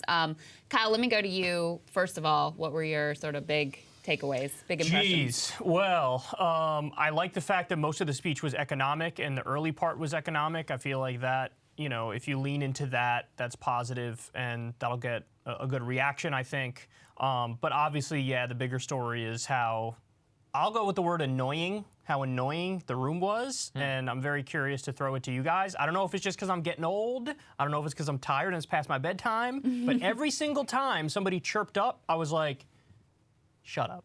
Just wrap it up. I don't want to hear it. It's annoying. He's speaking. He's the president. Even if he wasn't the president, if he was Bob from the PTA meeting, it's like, let Bob finish his thought. Because they're all just trying to get a viral moment. They're all just trying to fundraise off it because of the Joe Wilson moment back when Obama was president, and he screamed, "You lie," and he had massive fundraising numbers. It's like, I get it, I get it, I get it. You're all virtue signaling. You're all trying to get, you know, the spotlight on you. But it's dumb and it's annoying. Do you guys agree with me? I'm not so sure. Here's the thing.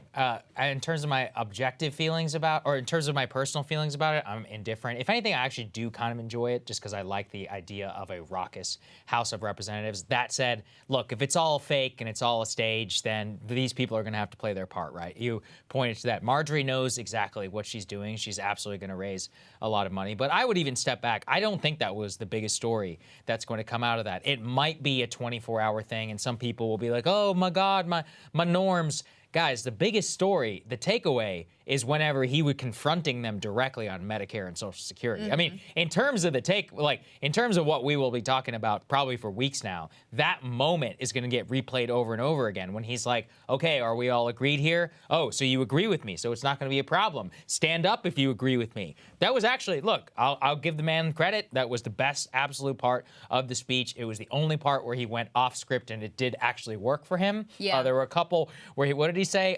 Name a man who would trade places with Xi Jinping. I still do not know exactly what that means. All right, so like my meta takeaway, I was telling you guys this during the speech, vast majority of people stopped watching the State of the Union after about 30 to 45 minutes. Yeah. The first 30 to 45 minutes was all an economic message. Most of it was made in America. I mean, look, not even President Obama ever gave a made in America speech like that. And to me, that just shows me the way that Donald Trump really changed politics forever on made in America and on China. So those two issues, it's solidly in this State of the Union. No president even almost disagrees now at that point. So for the Medicare and the Social Security, and then I thought overall it was an effective speech as far as Biden ones goes. If I were him, you know, I'd be pretty happy with my performance. Marshall, I want to get your thoughts. I sort of feel like with the Republican interruptions, et cetera, Biden really led with this message of like bipartisanship and unity. He made a long show at the beginning of saying, congratulations to Kevin McCarthy. Congratulations to Mitch McConnell. We're going to work together. We did work together in the past. So he wanted this message of like, I'm the guy who's here to work with anybody. We've gotten some things done together, et cetera. And so it certainly serves Marjorie Taylor Greene's and whoever else's interest to get their little viral moments for their Republican-based fundraising. But I also do feel like that sort of plays into Biden's hands as well when he's trying to portray himself as the grown-up in the room and the one that's serious about actually reaching out and getting things done. Yeah, it's what we were talking about at the start of the real, live show here, which is that voters like hearing that. You know, like you could obviously, I think it's important to separate the like annoying DC version of like, oh, back in the 80s, everything was super chill and everyone was best friends, the Gipper and Tip O'Neill, like that, the Joe Scarborough thing. But like at a baseline level, the centerpiece of American politics right now is what like suburban moderate voters think, and they want to hear that. Marjorie Taylor Greene's district may be interested in her doing that performance, but no one else is. And that's a real misjudgment that could be effective in 2024. Yeah, exactly. I mean, look, let's step back. What did we say at the top? Or at least for what I said the balance is economy, lead yourself, try to gaslight a little bit about, oh, everything's great, you know, all of that. At the same time, you're like, I'm a bulwark against. So what did he lead with? He goes, here's all the things I've done. Goes straight into the bulwark against Medicare, Social Security. I will veto. And what does he end on? He ends exactly on stop the steal. Now, look, saying the Paul Pelosi attack had anything to do with, quote, the big lie and not schizophrenia is ridiculous. However, politically savvy move, I think, to try and tie. Pay attention to what people say. So right, yeah. So it's like one of those where, listen, you know, you tie those two things together, and you know, it's savvy, I think, in that regard. You end on the democracy thing that really kept people there. So look, I think he hit all the notes. It clocked in at around an hour, 15 minutes. As State of the Unions go, that's pretty average. I mean, overall, again, I just come back to, I'm like, effective job. I really think so. So, one of the things I jotted down a bunch of the stuff that I thought was most interesting. One of my favorite lines was he was talking about the 15% minimum tax rate for corporations worth over $1 billion, and he says they have to pay a minimum of 15%, and then he said, like, kind of casually and flippantly, God love them. Yeah, and that got a decent laugh, and you know, I was chuckling here. I thought that was a good line. I noticed early on, one of the very first lines was like, we've created 12 million jobs, and then everybody starts clapping, and Kevin McCarthy's sitting there like, Yeah. I will not clap at 12 million new jobs. It's like, dude, this is one of the ones that it's like you have to do it just to look like you're sane. And then, like you were pointing out, the Social Security and Medicare moment there. What I was getting really annoyed by is like, just own it. It is a lot of the Republicans' position that they want to cut it. They might soften the language to try to blunt the effect by saying, no, we're just trying to reform it or save it. But functionally, they want to cut it. And when he says that's what they want to do, and they're like, boo, boo, boo, it strikes me as so disingenuous. Like, just say, yes, this is our position, and we would like to debate that on the merits, and we would like to defend the position of cutting Social Security. They get so weaselly about it, and that's what was driving me crazy. I was screaming about it here in the studio when we were watching it. So the thing that he's referring to specifically when he talks about like sunsetting these provisions was what Senator Rick Scott, who was in charge of the Republican senatorial campaigns this time around, so not like an insignificant player, it was part of the plan that he put out. And this was, Mitch McConnell was basically like, shut the F up. We don't want to talk about that. We're trying to run on nothing here and just like bash them on inflation. So this is not without basis. And you've had other Republicans also talking about the debt ceiling, talking about cuts to entitlements. You have had some others who say, no, no, we don't want to do that. Donald Trump obviously said, like, this is off the table. But what's sort of more interesting to me is I feel like in previous eras, in the Mitt Romney, Paul Ryan era, they were much more comfortable owning the fact that they really wanted to cut Social Security and Medicare. Like if Obama had said that at a State of the Union, they would have been like, yes, we do, and here's our plan, and here's Paul Ryan with the PowerPoint of how he's going to do it. And so, I mean, this is another way that even though you still have a lot of the same ideology, even though many of them still are committed to it, would like to cut Social Security and Medicare, et cetera, the fact that they're offended that this is suggested about them, that they want to cut these programs, represents a pretty remarkable shift in terms of the Republican Party and what they want to publicly put forward. What do you think of that, Marshall? Yeah, I think that's a great way to put it, Crystal. I mean, the core thing, as you guys are articulating, this really reminds me of the defund the police debate in terms of like how you could identify a vulnerable area. So think of defund back in 2020. There were some Democrats who were very defund. There were plenty of moderate Democrats who weren't vulnerable. You can take the more extreme position as the party's trying to figure it out, and that's as an attack point. And that's basically what's happening with Social Security. Back in the 2000s, like think of when George W. Bush tried to reform /cut/privatize Social Security after he won re-election in 2005. Like back then, the party consensus was that this is what we do. We fight against the New Deal. We're fighting against the Great Society. That's our party. After the Social Security privatization failed, after Paul Ryan flopped as a VP, and then after Trump then ran in favor of Social Security and in favor of Medicare, Medicare. Also, we need to add the failure of the repeal of Obamacare. Republicans genuinely don't know what to think. And I think as you see, and the thing that's funny, Kyle, I get your point about needing to have a fair debate, and I agree with you most of the time, but like J.D. Vance, for example, J.D. Vance like actually wouldn't be in favor of cutting Social Security. He came out into what you said. I don't think he's the vast majority. I don't think he's the majority of the party, but especially with younger Republicans who are basically grown up in an America that's accepted the New Deal, that's accepted Social Security, it's actually not quite clear what the actual position is, which is why it's perfect for Joe Biden to attack in that direction. I completely agree with that characterization. The defund is exactly right, which is one of those, they're like, no, what we want to do is raise the retirement age. And it's like, well, okay, well, you're still, when you're already within that heuristic, it's like, it's not going to be good for you. Just so people know, cutting Social Security and Medicare is probably up there with defund the police and affirmative action as the least popular things that you could actually try and do in politics, hence why he beats him over the head with the club with it, which is exactly what I would do. I was surprised that he didn't mention abortion more in the speech. My count was a single line. It came, let's say, like 2/3 or so into that. I was pretty shocked by that, actually. That's something I would have led with if I was President Biden. So I just want to say, look, I hope I'm wrong, but we just saw with this whole fight with getting Kevin McCarthy to be Speaker, there was a whole fight, and it was a right flank that was pushing back against him. And one of the things they settled on is we're going to have a debt ceiling showdown. And our whole position in the debt ceiling showdown is we want to force cuts to Social Security and Medicare.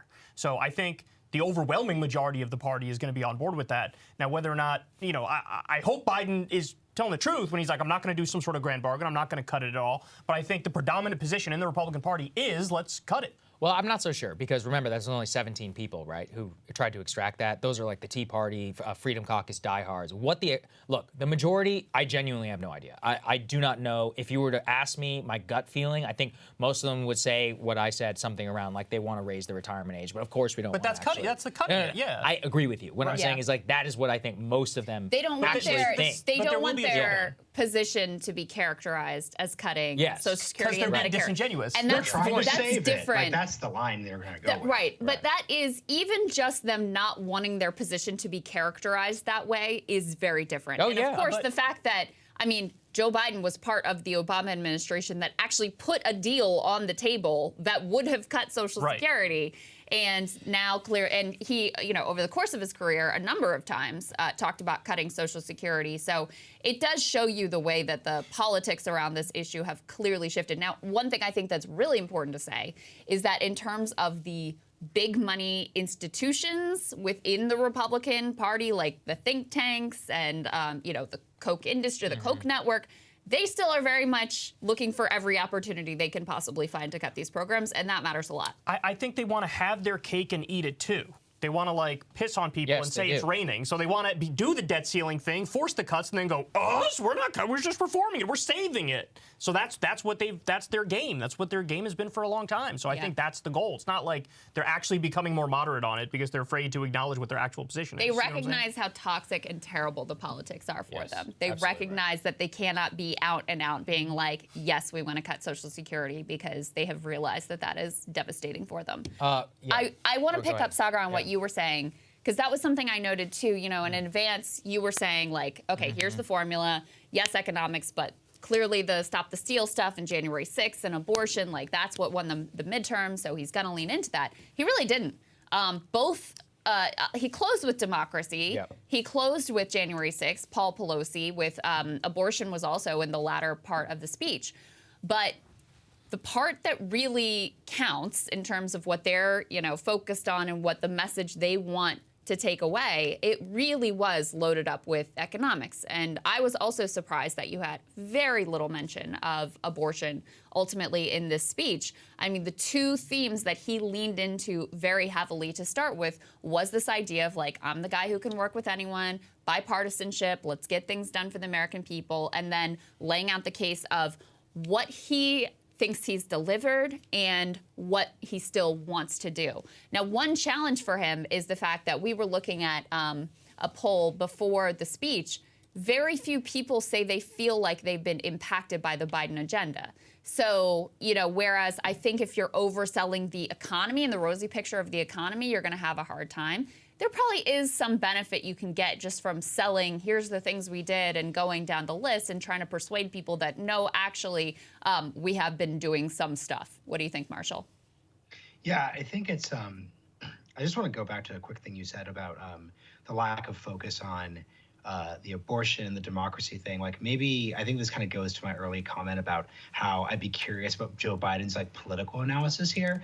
And it seems to me the political analysis is that you need to move on from 2022. Like you're going to reach those heights, you're going to be successful with that midterm, but maybe that's just not going to be successful running on that retread when it comes to 2023. Like there could be an instinct of like, man, we're going to still, like, you're still talking about that. Like it's not up for grabs as much. So yeah, I'm really curious how the right responds to the economic stuff, especially, Sagar, to your point about how Biden and Team Biden are clearly taking the like made in America, compete with China bit that Trump added. So that, especially given the, I think, attempt to bring things back to the culture wars is going to be an interesting shift there. Yeah, I already know what they're going to do. They're going to go culture war, they're going to criticize him on the border, and they're just not going to talk about econ because that's how it goes.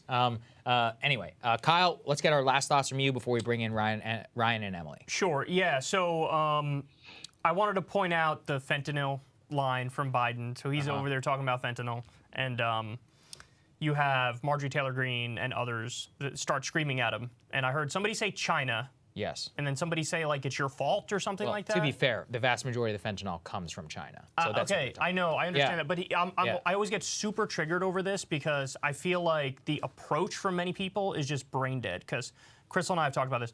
about 30,000 people a year died from overdoses when it was the pain pills.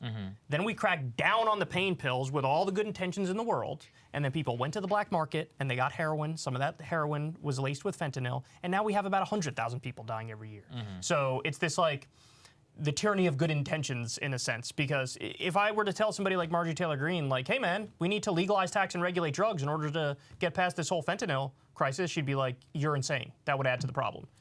Well, I mean, I think that's a fair point. I think it's also a fair point to say, like, there is a lot of fentanyl coming across the border, and from what I've seen, they've said that actually if you did at least have some more enforcement that was happening there, it would make it much harder and raise the price, which would increase actually the amount of pure heroin. Now, I'm not saying that's necessarily a good thing. What I'm saying is it's complicated. I also would remind you, we have to talk about what's in the realm of the possible, and in that, what was it, in the polling data that we had there, which one is that if we have that element? Is that A3? Can we go ahead and put that up there on the screen? Pew Research, I think cracking down on illegal drugs was at like 57%. So, I mean, the public is just not there whenever it comes to no, I understand that, like legalizing drugs. Yeah, there it is. Reducing the availability of illegal drugs is right there at 53%. Biden also doesn't get credit, though, when Biden gets a lot of shots from his left on the border because he's continued a lot of the Trump policies on the border. So he does a lot of the things Trump has done, and it's not like anybody on the right goes, hey, we agree with you on this one, fella.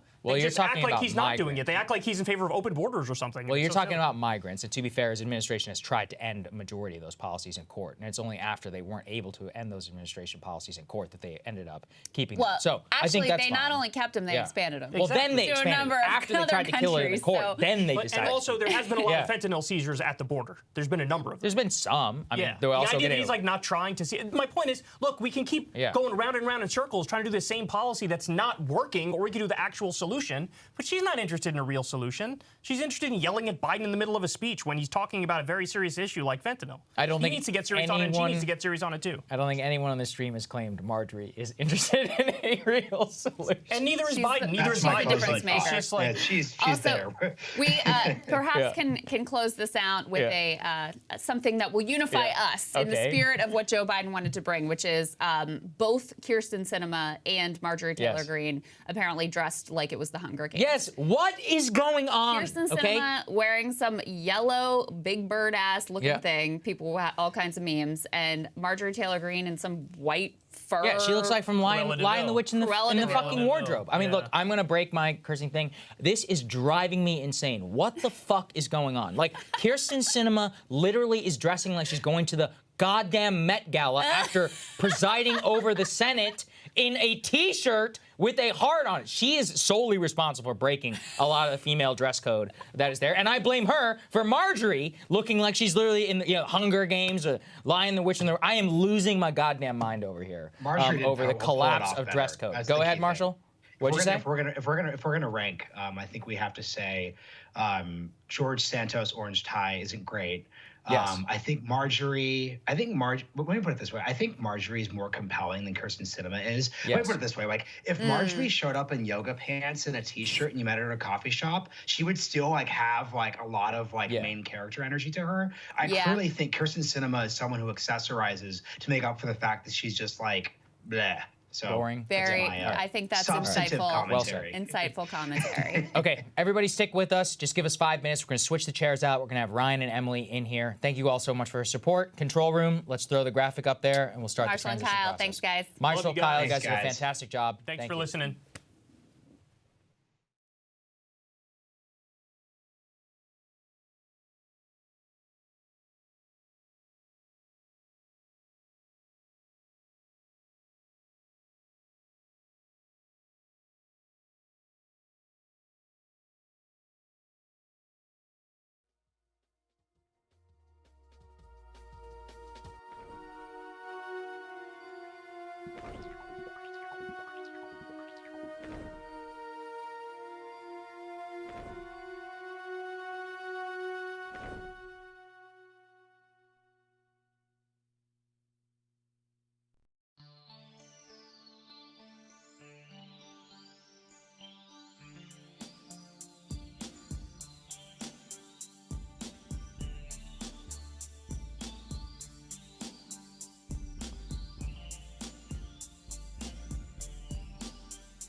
Okay, we're back. Thank you, everybody, for sticking with us. Look at that wide shot. We got Ryan and Emily here. We got Counterpoints, which is in the house. Yeah, lots of headroom. If this were any other time, we would be doing a little bit of camera adjustment. But this is what it looks like when it's live. When we have a brand new, beautiful studio that you premium subs are helping us with, it will be different, we promise.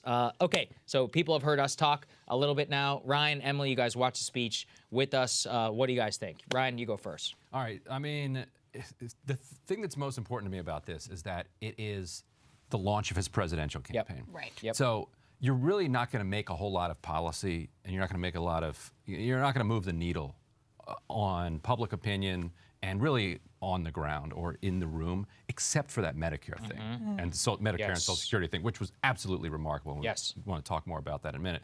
But if this is what he's going to run on, this is kind of exciting. Like this is a party that like working people could get behind. I mean, what did he talk about? He talked about supporting organized labor, pass the PRO Act, go after big pharma. We're going to address climate change. He said we're going to cap insulin prices. Billionaire tax. Medicare and Social Security, billionaire tax. We're going to bust up monopolies and all the different fees. I'm going to a resort, and it's not even a resort, and I'm paying a resort fee.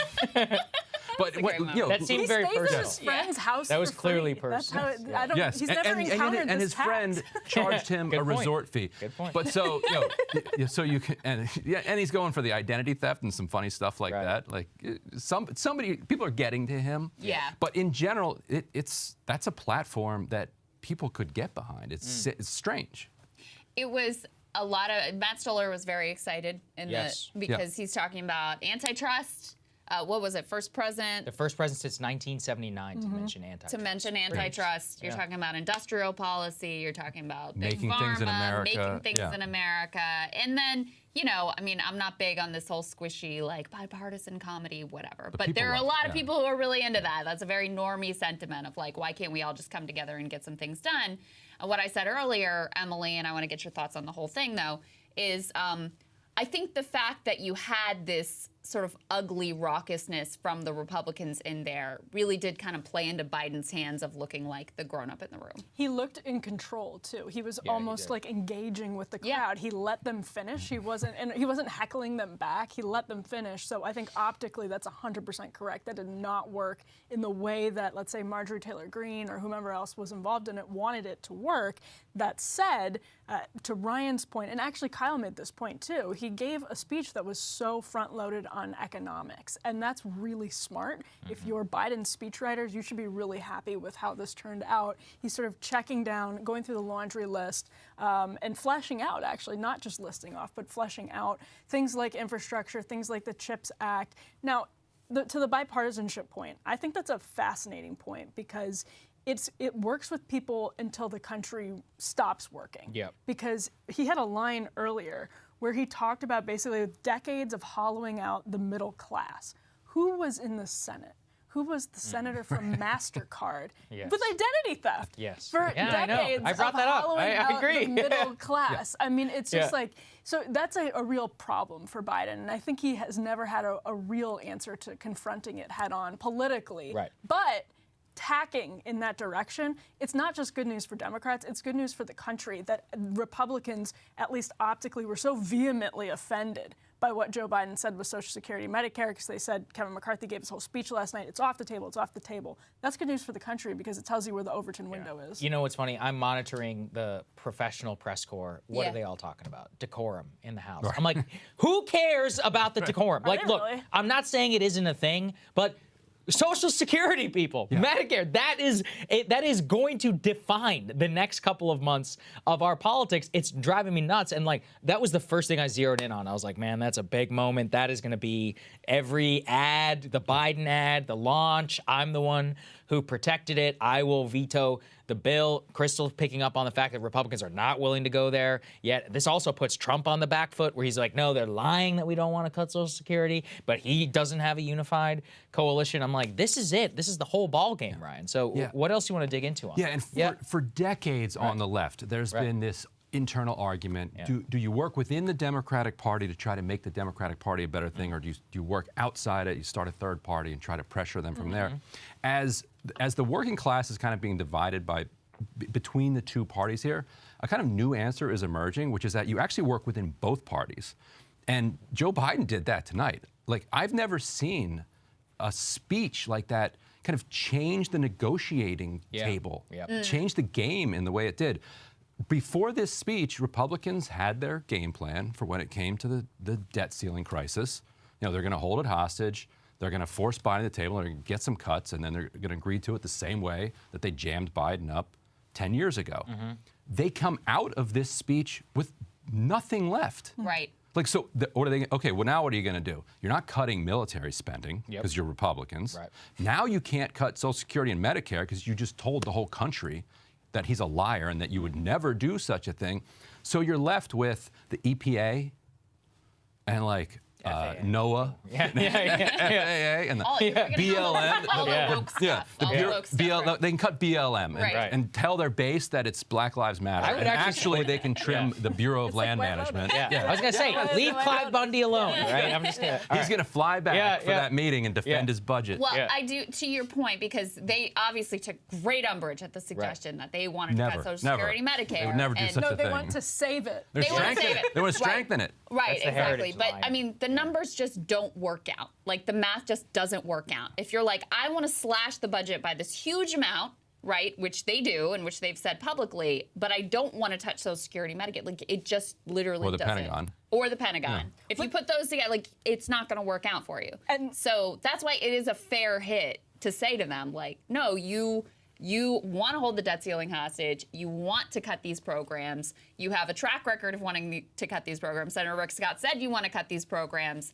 And it was pretty remarkable to see how much they freaked out about that. And a good sign, though, again, because this is post-Paul Ryan politics, and Republicans have realized, I mean, you can cut the entire Pentagon. This is per Brian Riedel at the Manhattan Institute. You could literally get rid of the Department of Defense, and you can't balance the entitlement balance sheet in the way that Republicans say that they want to. And there's a reckoning with that on the right now. That doesn't mean that Mitch McConnell wouldn't love to get his hands on and strengthen Social Security and Medicare. But I think it's at least sort of becoming, and again, I think this is good for the American people. You have J.D. Vance, Donald Trump coming out and saying the same thing, and setting the tone. You have Russ Vought, who's hugely influential in the new right and in Republican politics. His entire plan to balance the budget, he was OMB under Trump, is don't touch Social Security and Medicaid. You can get rid of, to the point that you guys were making, all of the woke policies.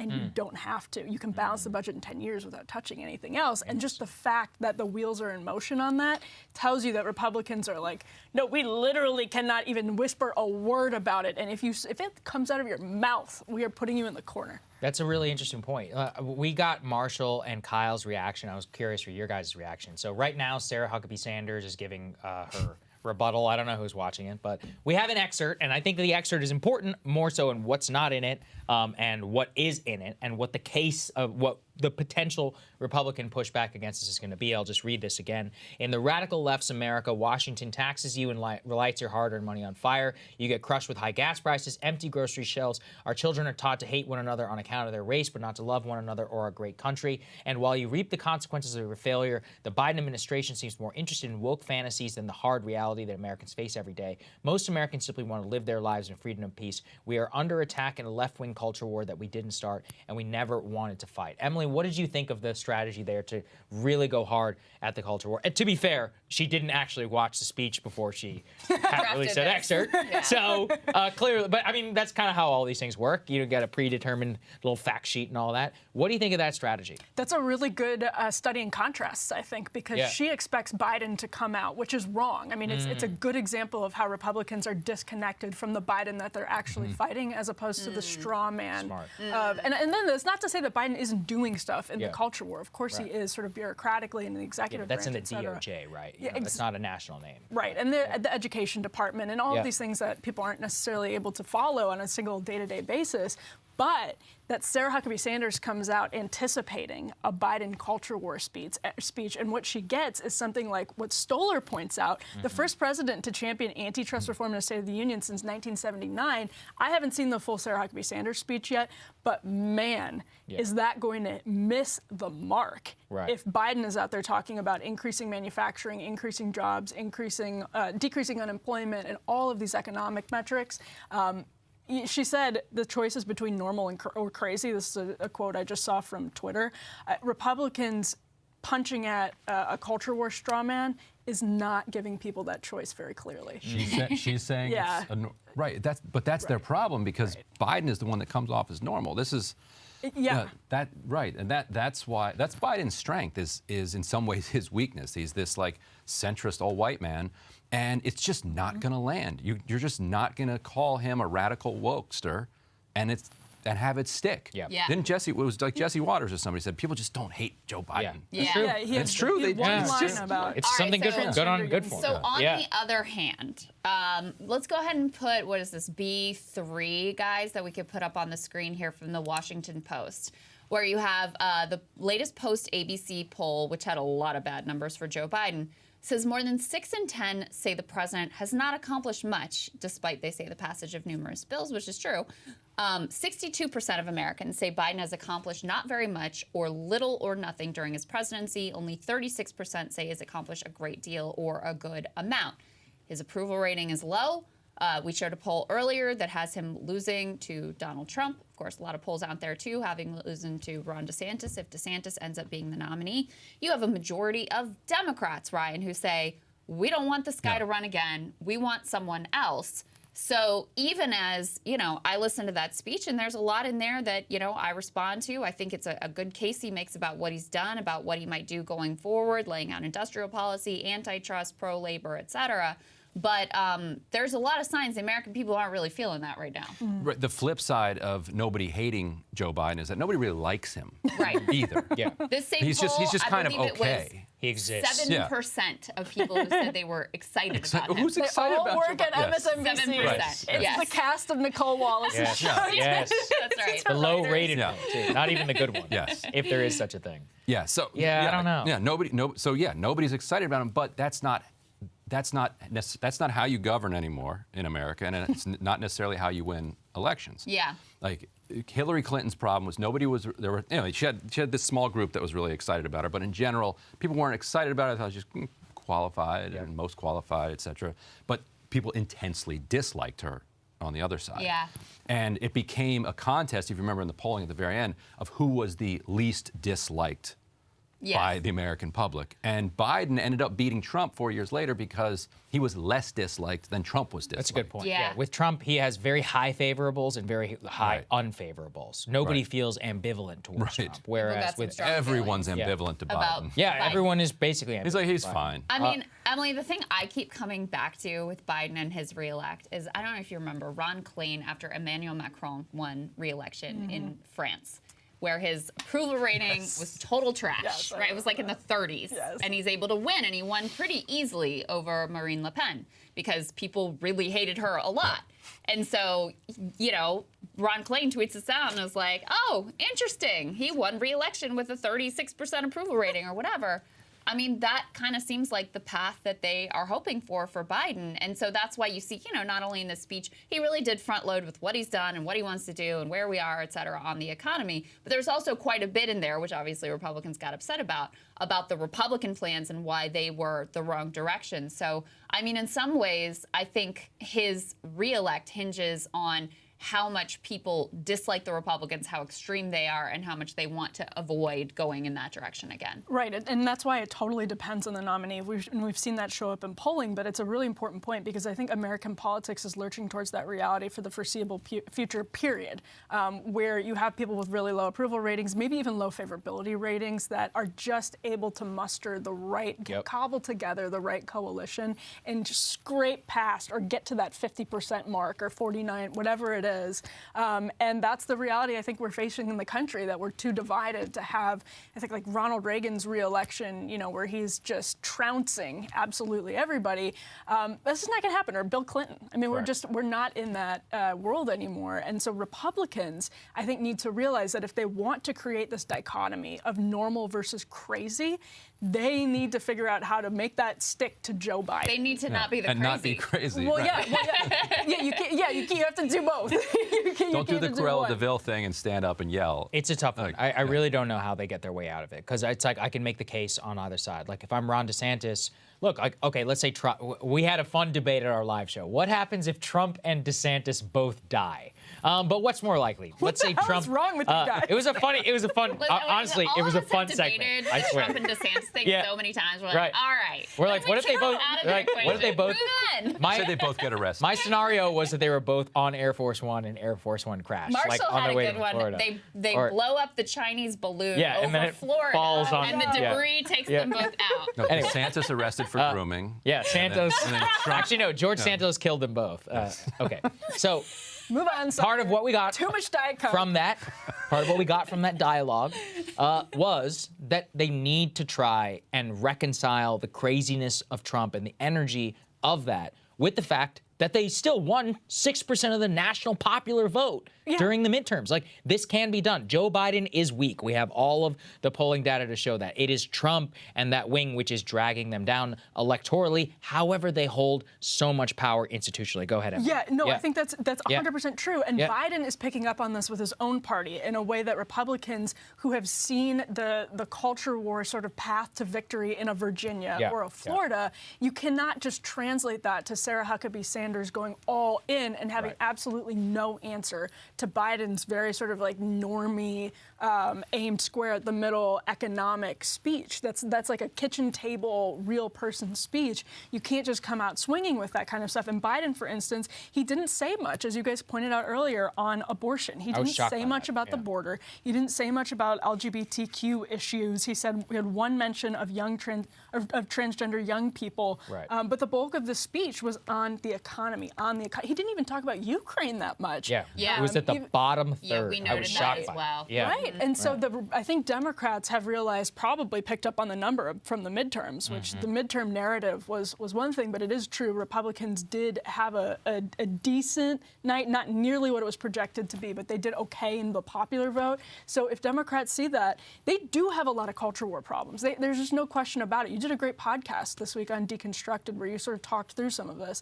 They do have those issues, but Republicans can't fight them in a way that handicaps themselves going into those battles. Biden doesn't give them a lot of ammunition, and I'm not aware of a national election that has ever been won on the question of what local schools should be teaching or not teaching. That is our destiny, though, to have presidential elections hinge on who gets to play on the lacrosse team. Like that will be like eventually where this system is heading. I don't know if it'll be this one or 4 years from now, but it's part of the process of just removing more and more decision making away from elections. But you still have to give people something to fight over. Right. Yeah. But speaking of not having anything to fight over, it's like the Democratic Party seems like they don't have the civil war that they had over the last kind of 6, 7, 8 years. It was basically won by the establishment, with Biden finally beating Bernie, but they also absorbed a decent amount of what Bernie was fighting for, and so that's why you see so much frustration on the outside that Bernie's not fighting more. That Bernie's become a big supporter of Joe Biden, because Bernie, as budget chairman, writing the reconciliation package. He's seeing trillions of dollars of spending go through. You're seeing unemployment knocked down to what, 3.4%, lowest since like 1969. Yes. Right. And so you have this. He talked about the nearly $400 billion in climate spending, and so he called himself a capitalist. Right, exactly. So they kind of ended this civil war by A, beating Bernie, but then B, bringing in a decent amount of what he was fighting for, just enough to kind of keep them happy together. And because Democratic voters are so fired up about electability and beating the evil Republicans, they're going to keep putting forward people like Biden, probably. Whereas Republicans still are, fired by the culture war issues, and because I think they were told that Trump was unelectable. They said, screw it, we don't care. We're electing him anyway. We're nominating him anyway. And he won. They don't want to hear about electability crap anymore from people. And they're not going to want to hear that for a long time. Go ahead, Chris. Emily, what do you see as the contours of the coming Republican? I mean, the Republican Civil War is sort of upon us. You know, people are kind of choosing their sides, and the battle lines are breaking down. But like, are there economic issues that are involved in that Republican Civil War? Is it primarily around culture war issues? Clearly, Ron DeSantis is positioning himself as like I was during COVID, I was the guy who was open for business. Donald Trump was shutting things down. Whether the facts of that, whatever, that's how he's positioning himself.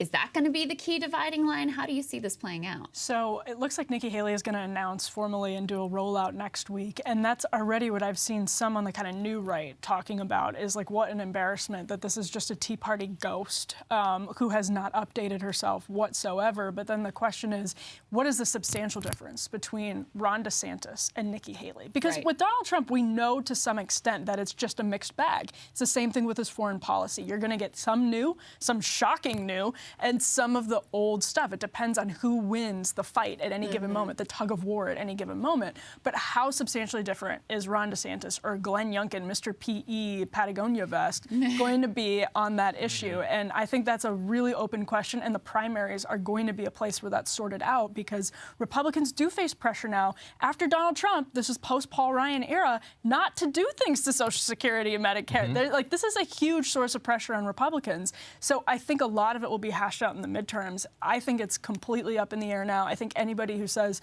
the Republican Party has been, permanently changed for good and turned into the party of the working class is absolutely wrong. That's not to say there isn't some reason for possible, optimism. right? And yeah, by the way, it's like Stoller talks about this. Yeah. Like, this is good for everybody. The Republican Party is never going to be a beautiful, wonderful, pure party of the working class. It's not going to happen. The Democratic Party is not going to be either. One might be better than the other, but the Republican Party at least being dragged, kicking and screaming to say things like, if we're going to balance the budget, we're not going to do it from stealing and raiding from your entitlement funds. That's a good day for everyone. But the question is still open. I mean, I see that and I don't, because at the end of the day, the McCarthy holdouts also begged and demanded a vote for the frickin' fair tax, which is, get rid of the terrible, IRS. terrible, regressive, like total Tea Party throwback stuff. And the whole contours of the debt ceiling fight, outside of them just not publicly wanting to be accused of cutting Social Security and Medicare, this is Tea Party 2.0 stuff. I mean, this is all Tea Party tactics. Their asks are Tea Party asks.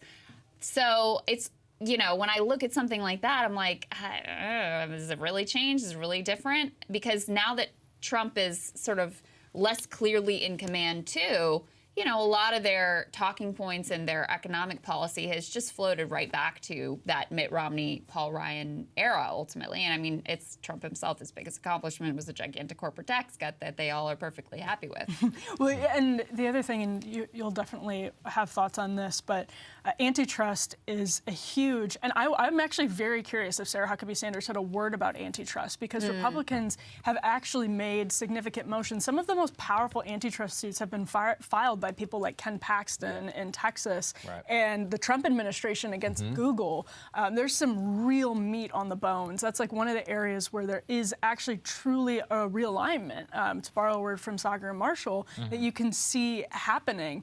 And who is Ron DeSantis? Is Sarah Huckabee Sanders? Is Nikki Haley? What are they going to say about that? How would they govern? That's a completely. Well, Nikki Haley is already we know on where record. Nikki would be. She's already on record against what is it? And she's now is not staking her lane out on that. Now is not the time to rethink capitalism, is what she famously said in her speech. So good luck, Nikki. I'm going to enjoy watching you fail. I really will. I could say that as the Indian American who doesn't want to see you be the first one on the stage for all of us. But Ryan, I'm curious here also on the Democratic side. So at the end of the day, the laundry list of here's what I want and all of this, it's not going to happen.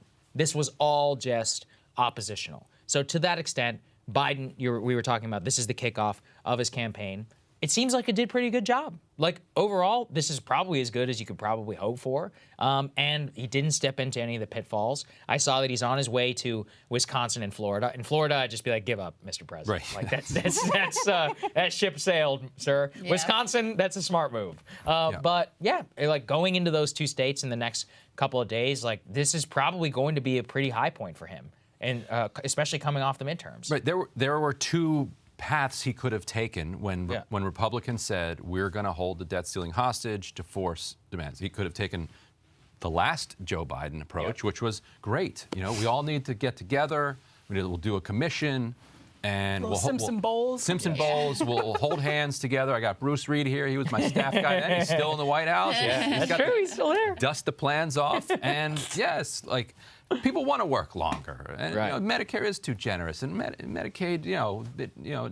People need to be incentivized to get back to work. Like they could have been that Joe Biden, right? Or it could be the Joe Biden that we saw tonight. It was like who baits them with the Rick Scott plan. And he could have baited them with the Kevin McCarthy plan, saying they were going to strengthen Social Security and Medicare. He gets them to call him a liar, and he says, "Oh, wait, we got a lot of converts here. I'm happy. So great. We're not." So he goes the other direction and says, "We're not going to go down that path," which means that the Biden who came out of the gate with the, he said, "Here's my offer on the American Rescue Plan, $1.9 trillion," and Susan Collins comes back. She's like, "Here's our offer, $550 billion or 600, whatever it is." 2 hours later, he puts out a statement. He's like, "We're doing this alone. We're not taking 6 months like Obama did and like allowing Susan Collins to just like dictate this to us." That was a shocking moment in like Democratic political history. Yeah. But when is we it did him? That. You know how he's been like conferring with John Meacham and trying to step into the FDR shoes, and this is like actually reported. Axios has had reports on Biden like genuinely trying to rescue the soul of the nation and seeing himself as this FDR figure, not like FDR light, but like FDR next generation, truly. And he had a line in the speech where he talked about, I think it's the Inflation Reduction Act, provisions of it not going into effect until January 1. So people are just starting to feel the economy heating up, and the economy is heating up in different ways. And that might explain the disconnect between the mood of the country in polling and what Biden sees as a hot economy or a heating up economy. But to that point, is it some of that seeing him slotting himself into that character, this FDR-like figure that has made him say, "I'm not the old Joe Biden, screw it, we're not waiting for Susan Collins." But at the same time, he did say Republican friends over and over again in that speech. Notice that? I mean, this is in particular a real break from the old Joe Biden. Here's the line from the speech. "If anyone tries to cut Social Security, I will stop them. If anyone tries to cut Medicare, I will stop them. I will not allow them to be taken away, not today, not tomorrow, not ever." Now, he doesn't say in there not yesterday, because he's tried multiple times in the past. For 40 years, I tried to cut Social Security. But if you today, try it. not tomorrow, not ever. We'll take what we can get, future. folks. Yes. So God love you. Yeah. I mean, listen, I don't want to oversell it, because on the other hand, went out of his way to like bust the potential rail strike and hand power to the bosses there. Like, hasn't fought for lifting the minimum wage, mentioned the PRO Act here, that fell off the table, didn't really put the screws to Manchin and Sinema over Build Back Better. And so, we were all happy when we got something in the Inflation Reduction Act, but it's easy to forget how much the actual original vision was trimmed by a lack of willingness to play hardball and a willingness to like just accept the rulings of the parliamentarian and things like that. So I don't want to oversell it here, but I do think there are some noteworthy shifts in terms of, even just industrial policy and antitrust. These were like antitrust. The Obama administration was terrible on antitrust. Terrible. Allowed some of these gigantic mergers to go through that now people are raging about, right? The Ticketmaster being a primary example there.